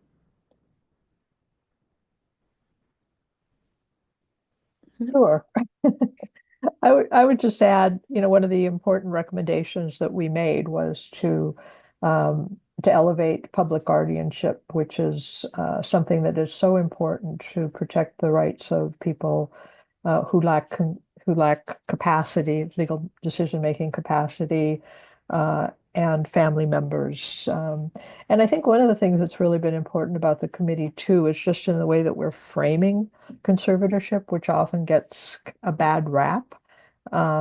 I think, at one of our last meetings, Jill Nielsen, who is on the committee and with the Aging and Adult Services in San Francisco, made a very eloquent plea for how we need to reframe conservatorship to acknowledge it as something that protects the rights of older people who are really the most vulnerable, people that are non-affluent, that are impoverished and marginalized.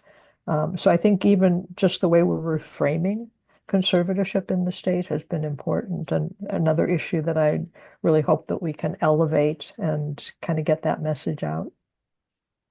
Thank you, Lisa. Achilles? Okay, so now up next, Vivian and her report out. Thank you, Achilles. Oh, next slide.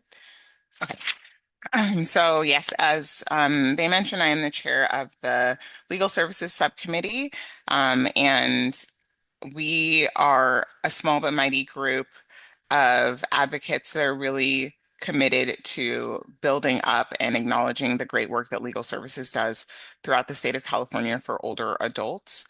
So one of our big goals that we had, and it was one of the goals that we submitted to CDA for potential inclusion in the master plan, was building our relationship with the California Attorney General's office. And we are really looking to increase the collaboration between state and local elder justice advocates beyond just Medi-Cal fraud, but looking, like Scott mentioned, who's on our subcommittee, elder fraud and scams, and finding some way that we can create some kind of top-down coordination between all of the local agencies that are working on these issues and just coordinate the work that people are doing. So I'm super happy to see Megan and Jennifer on this call because we really want to collaborate with the AG's office. We've had one of your colleagues, David Chang, on several of our meetings, and he's been really helpful in giving insight on cyber crimes and how those are impacting older adults. So we are looking forward to working further with the AG's office and really building up that relationship and hopefully being able to transfer some of all of this knowledge that we're hearing from the local agencies about what's actually going on the ground to the state level to potentially have some statewide solutions. We're also monitoring federal funding changes that may impact legal services organizations in California. Obviously, there is a lot of uncertainty about funding for legal aid, not only with the OAA, the Older Americans Act reauthorization in limbo, but also concerning Legal Services Corporation funding, and then also just state-based funding. Last year, we had a rep from Cal OES come and talk to us about some of the funding that legal aid organizations receive from them. So there's just a lot of uncertainty about the various funding sources that legal services receives to serve older adults and people living with disabilities. So we're constantly monitoring that and trying to find ways that we can uplift the importance of the work that legal aid does. I think a lot of times when we think about aging services, legal aid is not always thought of, but they do serve a really important role in protecting older adults, protecting their assets, and assisting them after crises like frauds and scams that have been committed against them. And then I wanted to also uplift Scott's testimony. I think it was placed in the chat earlier, but I really encourage people to listen to his testimony that was before the California Senate Banking and Finance Institutions Committee last week. And he really highlighted, I think, one of the most important ways that we can work together is just having a truly multidisciplinary approach through their Elder Justice Task Force in San Diego, and how you can collaborate and bring all different types of people together who are working with generally the same clients to achieve goals and achieve these end goals of ending these frauds and scams and being able to recoup money from older adults who have been scammed. Then finally, I just wanted to highlight that Governor Newsom did sign on February 7th, SBX 12. So this is an expansion of the previous budget, providing an additional $25 million in general funds for free legal services. So in the slides, when you get them later on after this meeting, LAC, the Legal Aid Association of California, has a great press release with all the information about the funding, but just highlighting that 10 million is going to funding civil legal aid through the Equal Access Fund, another 10 million in additional funding for immigrant services through the California Department of Social Services, and 5 million in additional funding for the California Access to Justice Commission for capacity building grants for legal services providers. So some of these legal services organizations who are providing services expect to use the money to increase their work with legal clinics, being able to increase their immigration work and also their housing protection work. So this is really vital. $25 million is not a lot of money in the grand scheme of things when we hear, Lisa mentioned like, oh, billions of dollars, things like that. But that $25 million can go really far. Legal aid attorneys are able to use money like this to give legal advice to people who otherwise would never receive legal advice and counsel, would never know if they had a right that was being violated, if they potentially had a right for appeal in some kind of public benefit. I mean, the types of situations that people are in, a lot of older adults do not realize that they may have legal recourse for whatever situation they're in, and having that available legal aid attorney, be it someone who is funded through the state, funded through the Older Americans Act, so they can access them regardless of their income, or just another legal aid organization, is so important. And the work that they do is so important, and the services and the comfort and understanding that they provide to older adults is so important. So I just wanted to highlight that. And if anyone from the subcommittee has anything else to add, I will pass it back to Achilles. I would just add that I think some of the important issues that you've addressed include the workforce. A lot of people may think that we already have more than enough attorneys. We don't, and especially in elder law. So I was in on discussions with Vivian's group about the need for incentivizing attorneys to go into elder law, and particularly in underserved communities. And I think that's been a real focus of the group, is looking at this from an equity lens. I think that's true of all three committees, of really looking for where the needs are and how we can meet them. There's also, Vivian, are legal services doing anything differently to address the threats to immigrants and in the state? Yeah, so we did have a discussion about this in our last legal services subcommittee meeting in January. It really varies from organization to organization. Obviously, organizations that are funded by a Legal Services Corporation already have some restrictions on their ability to serve people who are undocumented or who are immigrants. But here in California, we have a lot more organizations that don't receive LSC funding.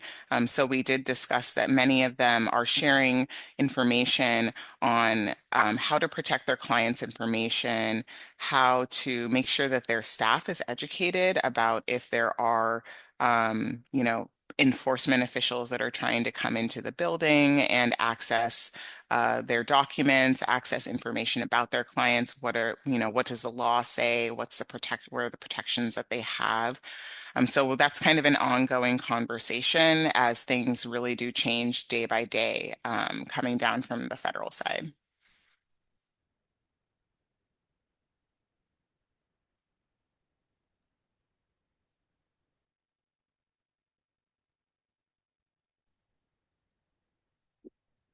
Okay, if no one else, then it is now my turn. If you can change the slide. So hi everyone. So I chair the Adult Protective Services Subcommittee, and I'll tell you a little bit about what we've been doing recently and what we're tracking. And first and foremost, the APS regulations, as many of you may know, they are associated with the Elder Justice Act.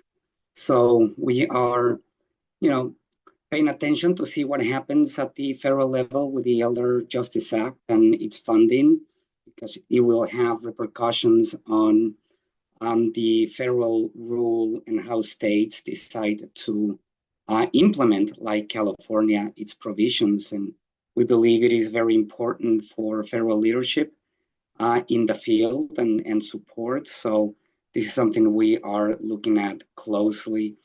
As Lisa Coleman, presented in her legislative update, you see there's quite a few bills being proposed related to mandated reporting, elder abuse, but not only that, also about assisted living in terms of the community care expansion and the resources that it provides, because adult protective services agencies and other community partners really assist people into meeting their needs in the least restrictive environment in home-like settings. So a lot of movement going on that will certainly affect not only adult protective services, but the fabric that is supposed to support older adults and adults with disabilities. And so that brings me to the next segment on our slide about what we have been working on. For a few years now, we have been focusing on identifying gaps in what we consider to be the response system to abuse, the Elder abuse and Dependent Adult Civil Protection Act pretty much has a system of mandating reports to be made to certain agencies when abuse happens in certain settings. And as you might have heard through prior council meetings and maybe through experience, there are multiple phone numbers and jurisdictions where people need to report suspected abuse. So one of the gaps that we identified early on that we have been working on is how we can streamline the experience for the reporter, including the mandated reporter that needs to report. Some of the bills that you saw speak about mandated reporting. We're talking about people suspecting abuse, calling the right agency based on the setting and filing that report. So to make that experience easy and much more effective, we've been working on, could we have a single number that the call would lead to the jurisdiction, to the county, so regardless of setting, that report can be made, can be received by a trained person on the other end that can make meaningful referrals, connections, take the report in a manner that will be then routed to the appropriate agency to create a timely response to that report. So the focus has been on the ability to receive these reports and a timely response in promoting that system, in addition to the cross-reporting. So if you think of California, you have people living independently, you have abuse that may happen in licensed settings of multiple sorts, from skilled nursing to residential care facilities for the elderly, you name it. And so the fabric, it is more than adult protective services. It includes the ombudsman, it includes licensing, entities. It includes the Division of Medical Fraud and Elder Abuse. It includes the Department of Consumer Affairs and other entities and agencies that are supposed to be coordinating. So in looking at how we can propose a system that could be responsive and timely in the intervention, we've been looking at other states to see what they have done.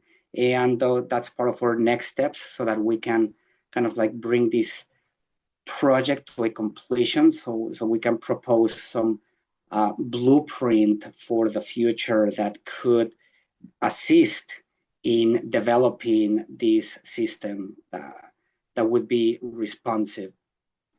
The other part of what we're working on is increasing the number of participants, and we'll be having participation in the subcommittee from the Division of Medical Fraud and Elder Abuse, and also the California Department of Developmental Services.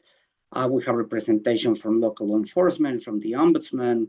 So we want to have representation from all these groups that are mandated to coordinate and to address reports of abuse, neglect, self-neglect, and exploitation statewide. And this is where I think that the three subcommittees here intersect. It all begins with a report. And once the report it is reviewed and responded to properly, you need an intervention. And this is where we need to coordinate with our legal aid services, with our partners, whether it is for eviction prevention or for some civil remedy that will prevent any further loss of funds or exploitation, or maybe a restraining order for physical abuse. You name it, whatever it is, there is a partnership that happens between local law enforcement, APS, the ombudsman, and legal services. And that often moves on to the licensing agencies.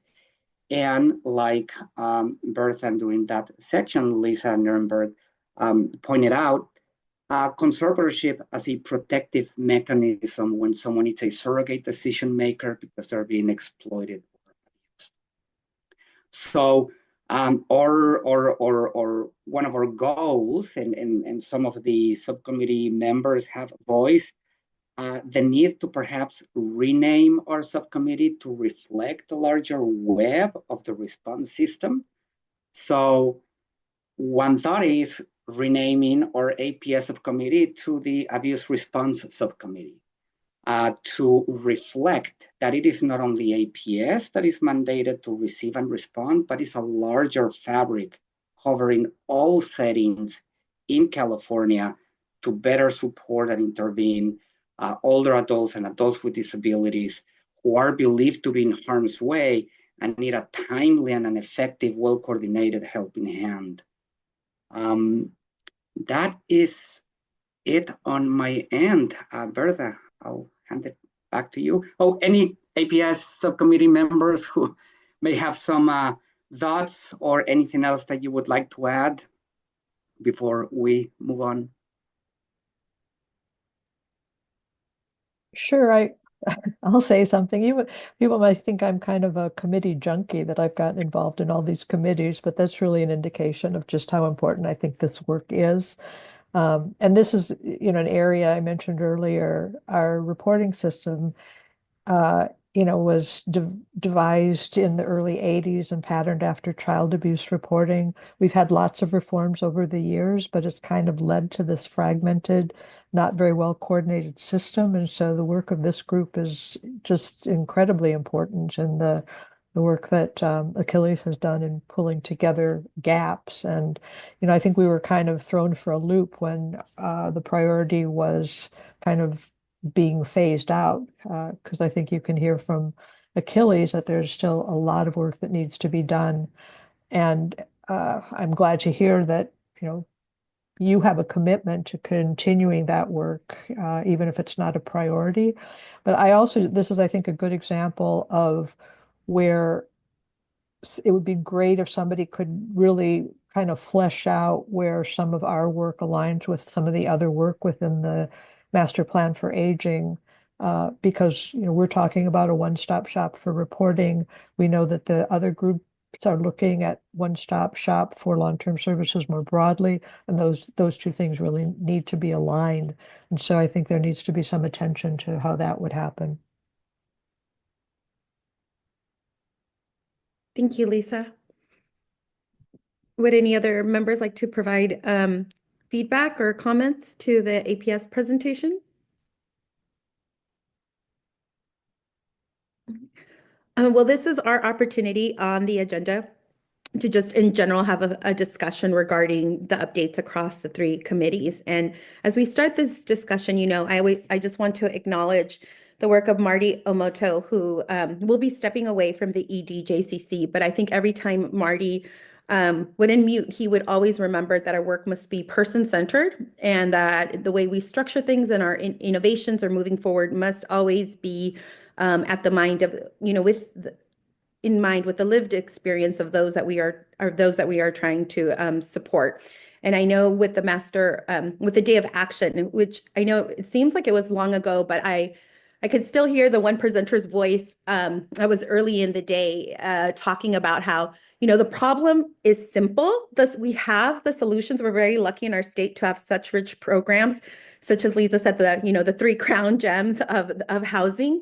But for older adults, the way and adults with disabilities, our work is in that navigation, is in the structures in terms of accessing them. And so I know with Achilles, I'll share that I know the team that I support, we recently had a matter where an older adult was the victim of domestic violence by a long-term boyfriend. And, we were trying to figure out what the best, strategy was to assist, and APS was involved. And for us, having this interaction through this committee and also just through our local APS offices that kind of teach us how APS works. Because I know, like, as a legal services work, I'm like, well, what is sometimes our response is based on what other responses there might be from the different communities and like what might be appropriate.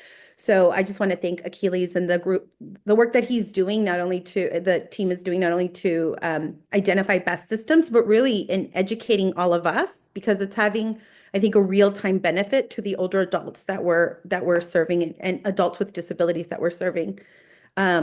Before I further open it up, I just also wanted to highlight that Achilles mentioned restraining orders. And we're very lucky in California to have elder or dependent adult abuse restraining orders that are very specific to address the type of abuse experienced in this population.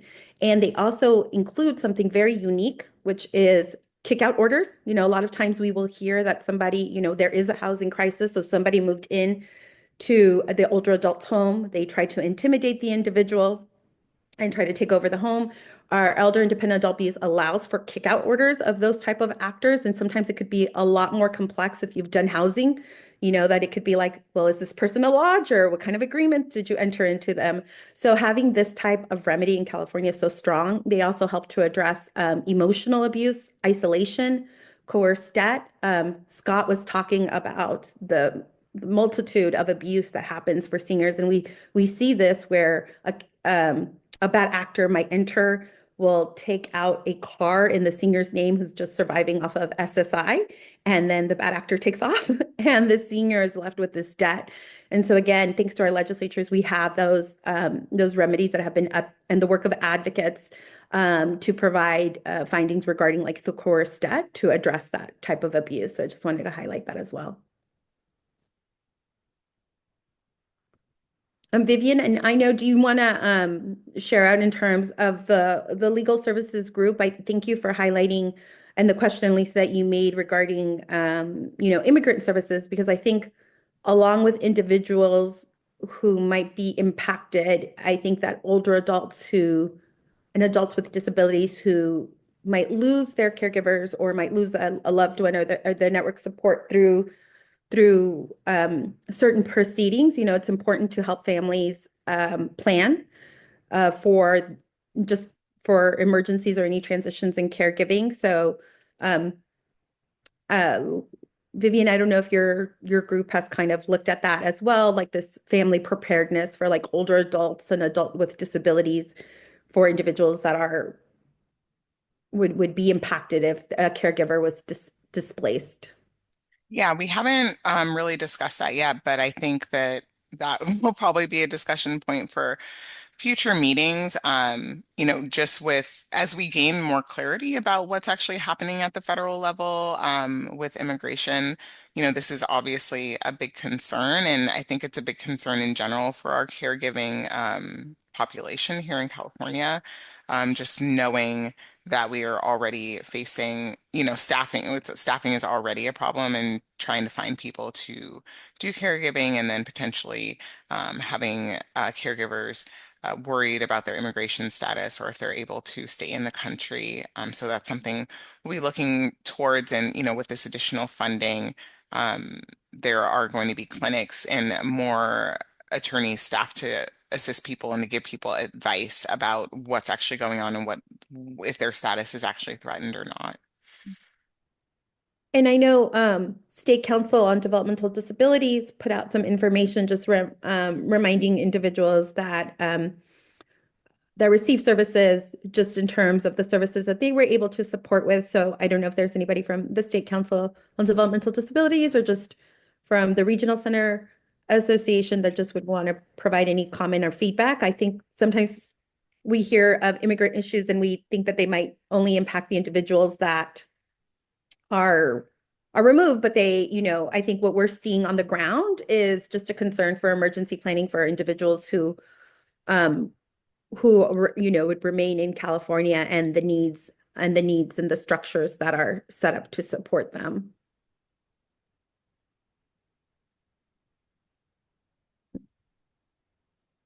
No. Okay. So Achilles, I wanted to ask, with APS, with any of the disaster planning, like from the wildfires that occurred in California and just, APS in general, have you seen like an uptick of any requests for emergency planning that's being done locally or that you heard of in response as people bring that into focus? Oh. And I apologize, actually, I missed Tony's hand. I didn't see that. Tony, if you'd like to unmute. Oh, well, you called me out, so the regional center, so I thought I would respond real quick. Just letting people know that it is definitely a conversation we're all having, and we did receive some very helpful guidance from the Department of Developmental Services. A lot of it relating to privacy and HIPAA, and how we protect information of all people that we're serving. There's a lot of concern about when people come in and have access to data that's in regional center systems, and so there's some guidance for regional centers on the information. So there's not a lot that we have that we've been putting out there, other than sharing other information on the legal resources in the community, and that's sort of where we kind of it's a very delicate situation. We don't want people to get don't want to alarm people, but we also want to need people to feel like they have places to go for more information. So that's about all we really have, but we have been meeting and discussing sort of what our options are to protect our community. Thank you, Tony. And that reminds me, some of the strongest work that we can do is just getting the right information out there, right? Being louder than, I think, like like the wildfire scams that have come out. It's just our voices being the loudest and providing the most accurate information, so people aren't scammed or frauded or tricked into situations by being provided the wrong information when there's so many trusted agencies that are there to guide them and, provide the correct information. Thank you for that insight. Achilles?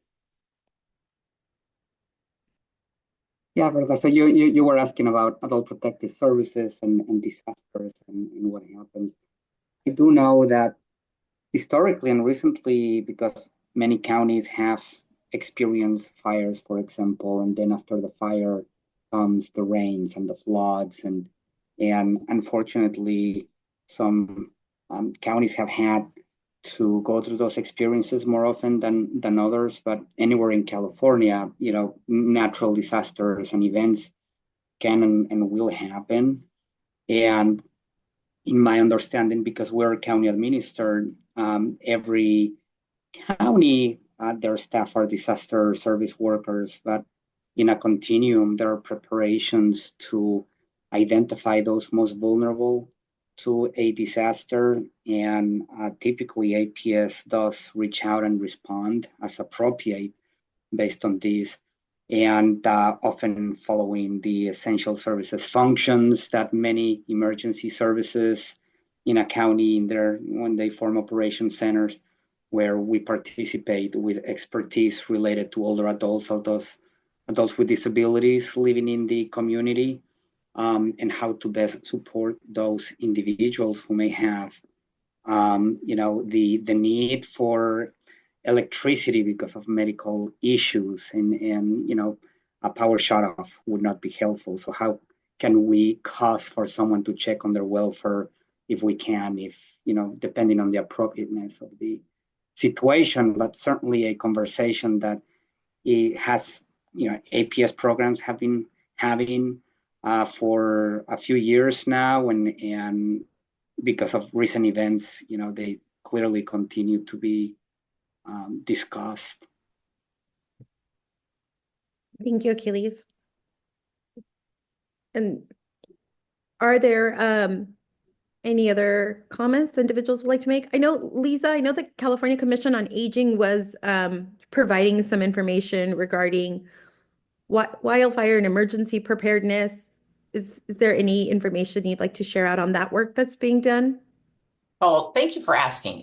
2 weeks ago, our chair, David Linderman, did speak in the Joint Audit Committee hearing that was about reviewing the state's 2019 Emergency Preparedness Plan. And that led to ongoing conversations. The commission is hosting a meeting in Southern California. We haven't yet identified the location. It's kind of difficult. We want to be close to the fires, but you have to also consider where hotels and meeting spaces are. But we will be holding a informational hearing on disaster preparedness as it pertains to the LA fires and older adults and adults with disabilities on May 22nd. And as commission meetings are always open to the public, we will definitely be promoting that and encourage people to come out and talk. I do think there is work to be done in this space about emergency preparedness, and it's complicated. We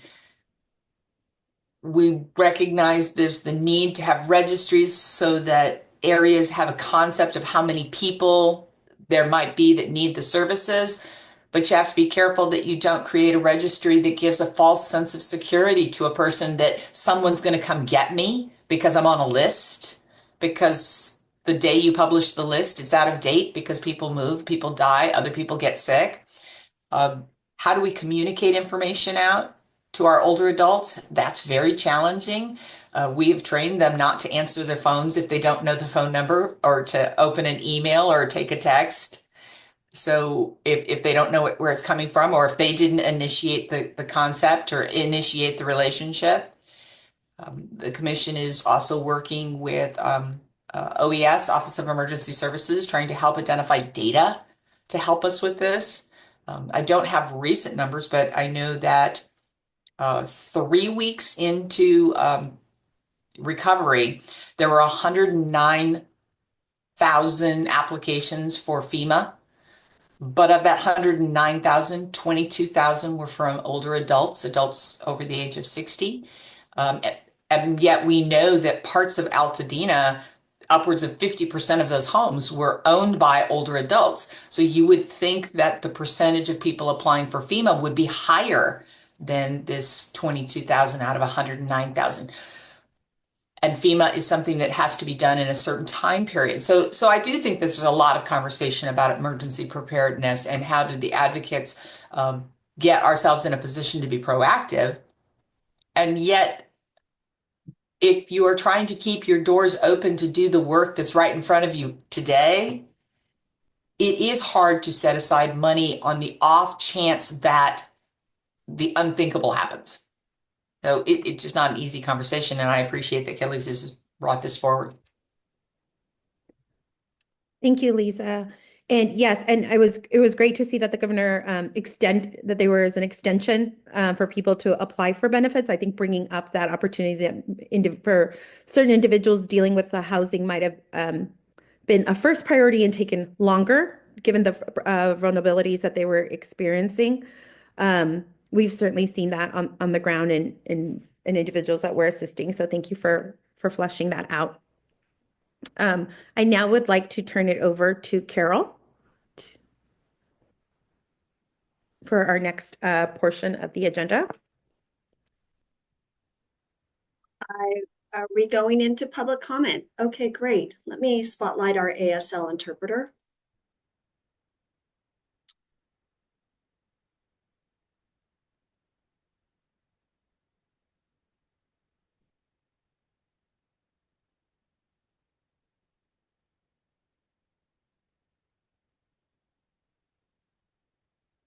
Thank you for bearing with me. Okay.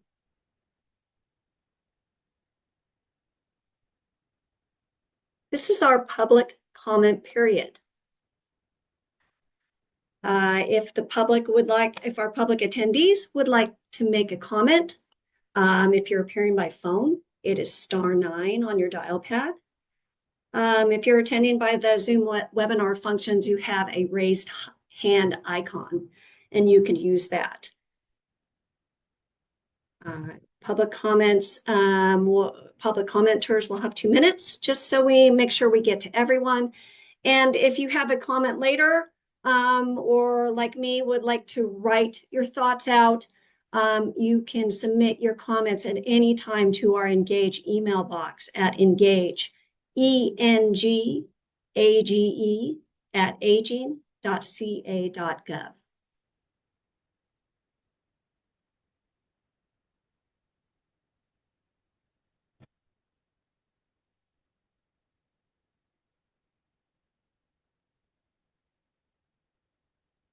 So we can give it a few more beats. Again, appearing by phone, you have *9, and then attendees by the Zoom webinar functions, you have a raised hand icon that you can click on. And of course, anytime you may submit written comments to our Engage email box, ENGAGE, @aging.ca.gov.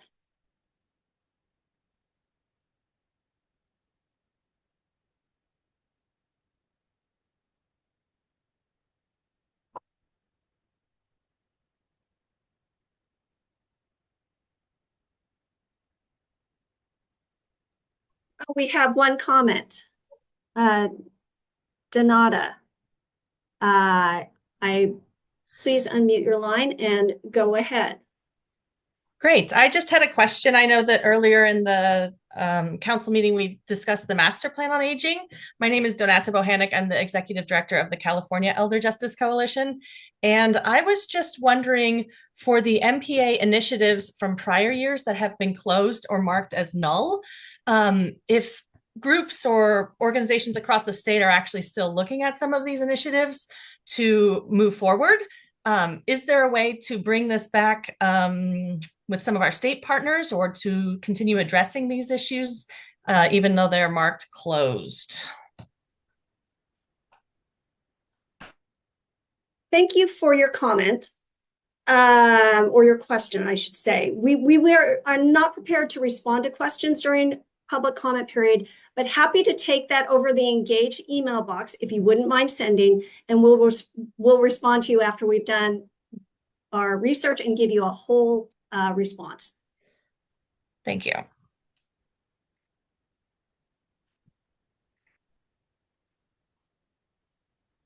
Let me bring on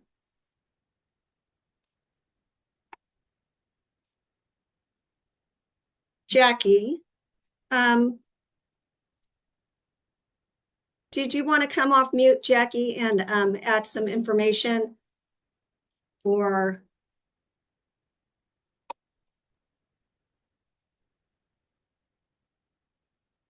Carol, I need some clarification. Are we moving on from public comment, or are you asking about, I know I wanted to discuss the Aging and Disabilities Lived Experience Advisory Board, and I believe Susan also had some remarks. So just need some clarification on that piece. We don't appear to have any more public comments, and so I'm happy to give you some time to address that if you want. We can move to Susan if that is also what we want to do. I'm happy to talk about our Aging and Disability Lived Experience Advisory Board, and then other CDA colleagues, if I miss anything related to that specific board, please chime in. Earlier this week, the committee and council would have received an email from Sarah Steenhausen sharing information that we are standing up an Aging and Disability Lived Experience Advisory Board. This was a recommendation that came from our Equity and Aging and Disability MPA committee, and is also an initiative within our 2025 to 2026 initiatives. So we are looking to further elevate the perspectives of people with lived experience to complement the efforts of all 6 of the MPA stakeholder advisory committees. We want to ensure that lived experience continues to inform the development and implementation of the Master Plan for Aging, elevating key issues, challenges, and opportunities. As we all know, not only are the numbers of older adults, people with disabilities, and caregivers increasing, but also just the diversity.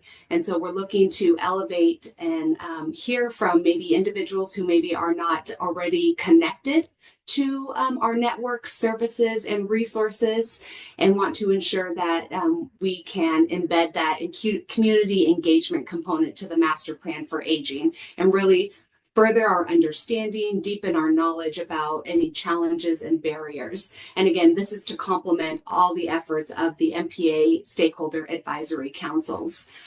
There are nomination forms. They're going to close on March 30th. It's an online application. People can nominate others, but then there's also the option to do a self-nomination. So we know that several of you have various networks and partners, or maybe individuals that you connect with in your various work. And if you think that those individuals would value the opportunity to share their lived experience, contribute to improving policies, programs, resources, please share this application opportunity with them. Want to see Sarah, Anna, or even Susan if I missed any information with regards to that opportunity, and if I needed to add to. Nope, that sounds great. Okay. Thank you, And look for your email from Sarah regarding that topic. It has more information about the charter, the purpose, and also links to how people can apply to be a part of that group.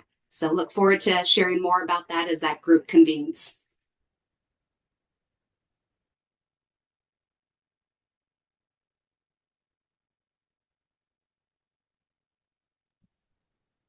Just to round out, there are no further public comments.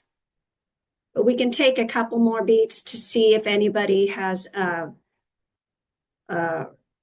any additional thoughts or would like to provide a public comment. We're a little bit ahead of schedule. But Susan, I'm not seeing anyone. Okay, great. Well, I'm happy. This is Susan DeMorris joining again. I will share my closing remarks. Kim McCoy-Wade is scheduled to join us in about 5 minutes, so we'll just go a little bit out of order here.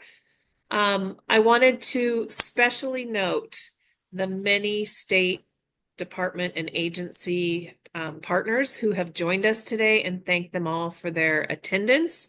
I heard it said earlier, whole of state, whole of government effort, and so many of the topics that we discussed today cut across multiple departments and agencies, and many, as we know, have a local county angle as well as a federal perspective. So thank you all for being part of our call today. I also want again to thank my state co-chair Berta, and then our the three work group chairs, Berta, Vivian, and Achilles, for your work. And we heard you. We heard the disappointment and the frustration that you expressed earlier. And I'm glad that there is a space where you're able to voice that to the entire coordinating council and that we can hear your input. So thank you for that. We like to hear positive, neutral, and negative input from stakeholders. So please never feel filtered in your feedback. I did also want to give a shout out to our partners at the federal level. I'm appreciating this conversation about emergency preparedness, disaster planning and response. You have in the chat, someone could sell the chat because there's so many resources in here that you've all shared today, and I want to thank you for all of the links. But the resource guide that the Department of Aging developed jointly with the Department of Rehabilitation and the Office of Emergency Services is available in 7 languages. You can order that at the CDA website, and they can be shipped to you for free at the request of the LA community. We recently added Armenian as a new language, but you can get 1 copy for your desk. You can get 100 for your organization or a health fair. Similarly, our aging resource guides are available to order, also in 7 languages, and you can get as many copies as you need for your organization for health fairs and community events. And we do speak to legal issues in our resource guide, legal and other issues in the resource guide. Also, deep in the chat, I didn't want it to get overlooked, but the resources are terrific about fraud and abuse. And there's a whole social media campaign at the top of our chat. I heard in our legislative discussion and agree that the collective expertise and wisdom and passion of this group is powerful. And if you all were able to help with that campaign and get some of that messaging out about the leading reasons, the leading well, anyhow, we've broken it down by topics, so you can help, you can pick a topic, or you can share that out periodically from your organizational or individual LinkedIn, social media, and help us get the word out to educate the public. So we'd encourage you to take a look at that again. There's a lot buried in that email or in that link in the chat. So at this point, I'm pleased that Kim McCoy-Wade has joined us from the governor's office, and welcome Kim to the meeting and invite her to make comments for the group. Well, my main comment is thank you for including me. I cannot wait to get the readout from you all and CDA staff and any materials from particularly the committee work groups, adult protective services, adult guardianship, as I call it, because it's different from LPS conservatorship, but I know what you guys call it, conservatorship, because that's what we call it in California, and legal services. Those are all, I really appreciate your expertise and commitment. I just wanted to briefly acknowledge everything. The federal climate is quite tough on us all professionally as aging advocates and personally as human beings. The state budget is not going to brighten your mood in any way, shape, or form. And, let's hope that the Los Angeles fires is the worst thing that happens in California for years, that it's just a tragedy of lost lives and so much more in Altadena and the Palisades. So it's been a year, although it's been 6 weeks, I think, but it's been a year. So I think what I'll just briefly do is say, despite all this, there are several things in this space that I am watching and partnering with colleagues on, and want to, again, hear from you if we have time in the chat or as follow-up, what else should be in this area of work. But just 3 things. You saw the governor, number 1, housing and homelessness services. You saw the governor announce with Secretary Moss the availability of $1 billion the next round of housing, homelessness, assistance and prevention. And it expressly says that a whole lot of things that we know help vulnerable older adults are allowable uses. And so thinking about how do we get to our partners at the local level, at the continuums of care, to use the data, to use community input, which is required in that process, to address the needs of older adults, whether it is in prevention services, rehousing services, et cetera. So hope, including funding for new supported and assisted housing. So please take a look at HAP, not to be acronym speak. I have been working with Justice and Aging's new housing leader, Lauren, and she's a great resource, and hope we can all talk more about connecting those dots. The second thing that I'm watching, and I bet you all talked about it, was the hearing. Was it last week, this week on scams? It was just a minute ago. Okay, someone's nodding at me. Recently, that was very, very powerful. And the comment from the dais about we look forward to legislation and emerging around that and protecting, frankly, all of us, but especially vulnerable adults from being scammed at the bank and other level. And really, of course, it's early in the day to be taking any position on legislation, so I'm not doing that, but we are really hopeful that we can find some common ground on what just is hitting way too many people for way too many dollars with no real recourse. And then the third thing I'm keeping my eye on, and Susan knows this better, is we are just so excited about all the work that CDA is doing to get ready to really and lay the foundation and have this public portal we've all been dreaming about ever since the Master Plan for Aging began. I think it was the first recommendation, but we know if families and older adults and neighbors can get good information easy, early, in community, in culture, in language, we can stop some of what ends up in the elder disability justice system before that point. So very excited about all the work she's leading in partnership with AAAs and ILCs and the whole community, really, to really finally be a public-facing universal California system. So those are the three things that keep me busy and give me hope, even on in the cloudy days and dark nights. But of course, most of all, it's being in community with all of you. So let me stop and take my direction from Susan or the chair about what's next. Berta? You're still on mute for me, Berta. Very tech savvy.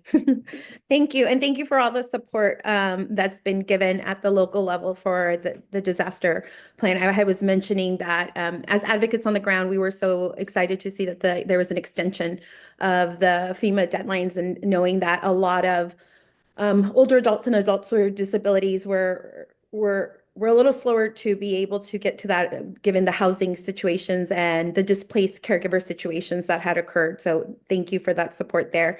And again, I do also just want to say, if you have not looked at it as an advocate, the California Emergency Guide referenced by Director DeMorris is not only a tool for helping individuals now, but I think you mean this? Yes, yes.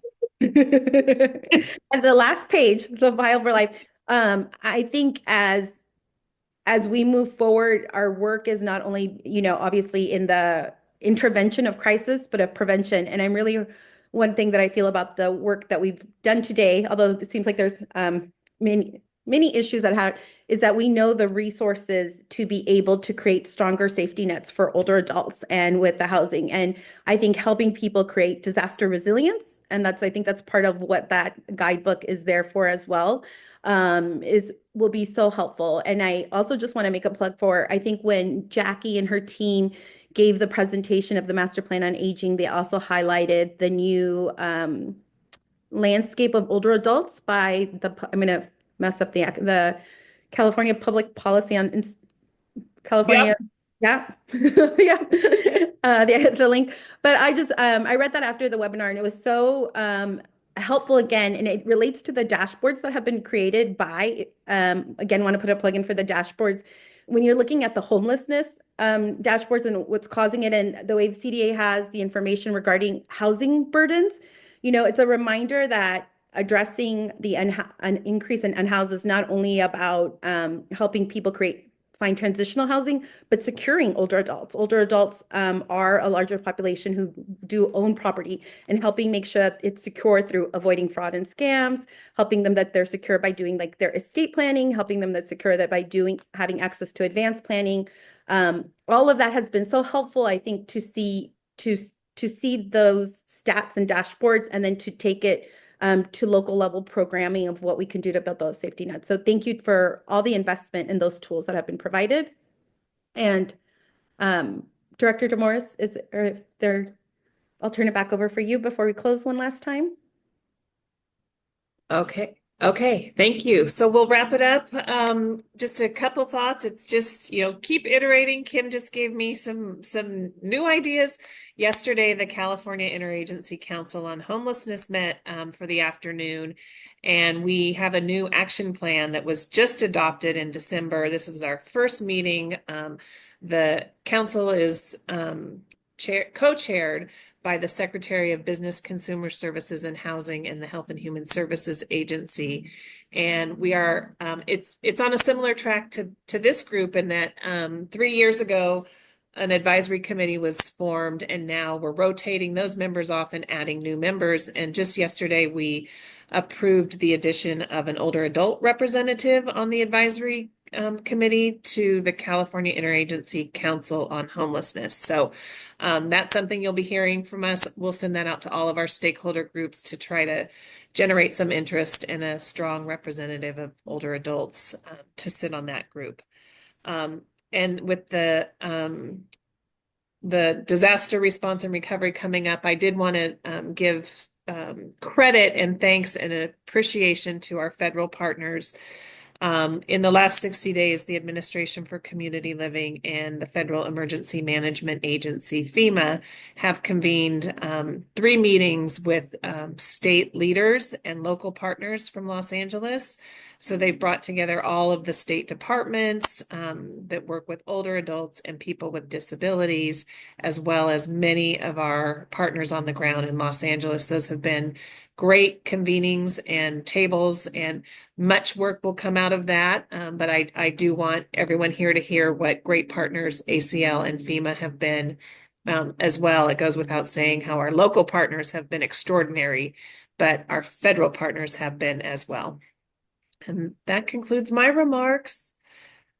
Thank you so much. Thank you, everyone, for joining today, for your engagement today and your future engagement in our future meetings. And thank you again to the CDA staff for the time of supporting us with today's meeting. Thank you all. Thank you all. Thank you. Bye-bye. See you in June.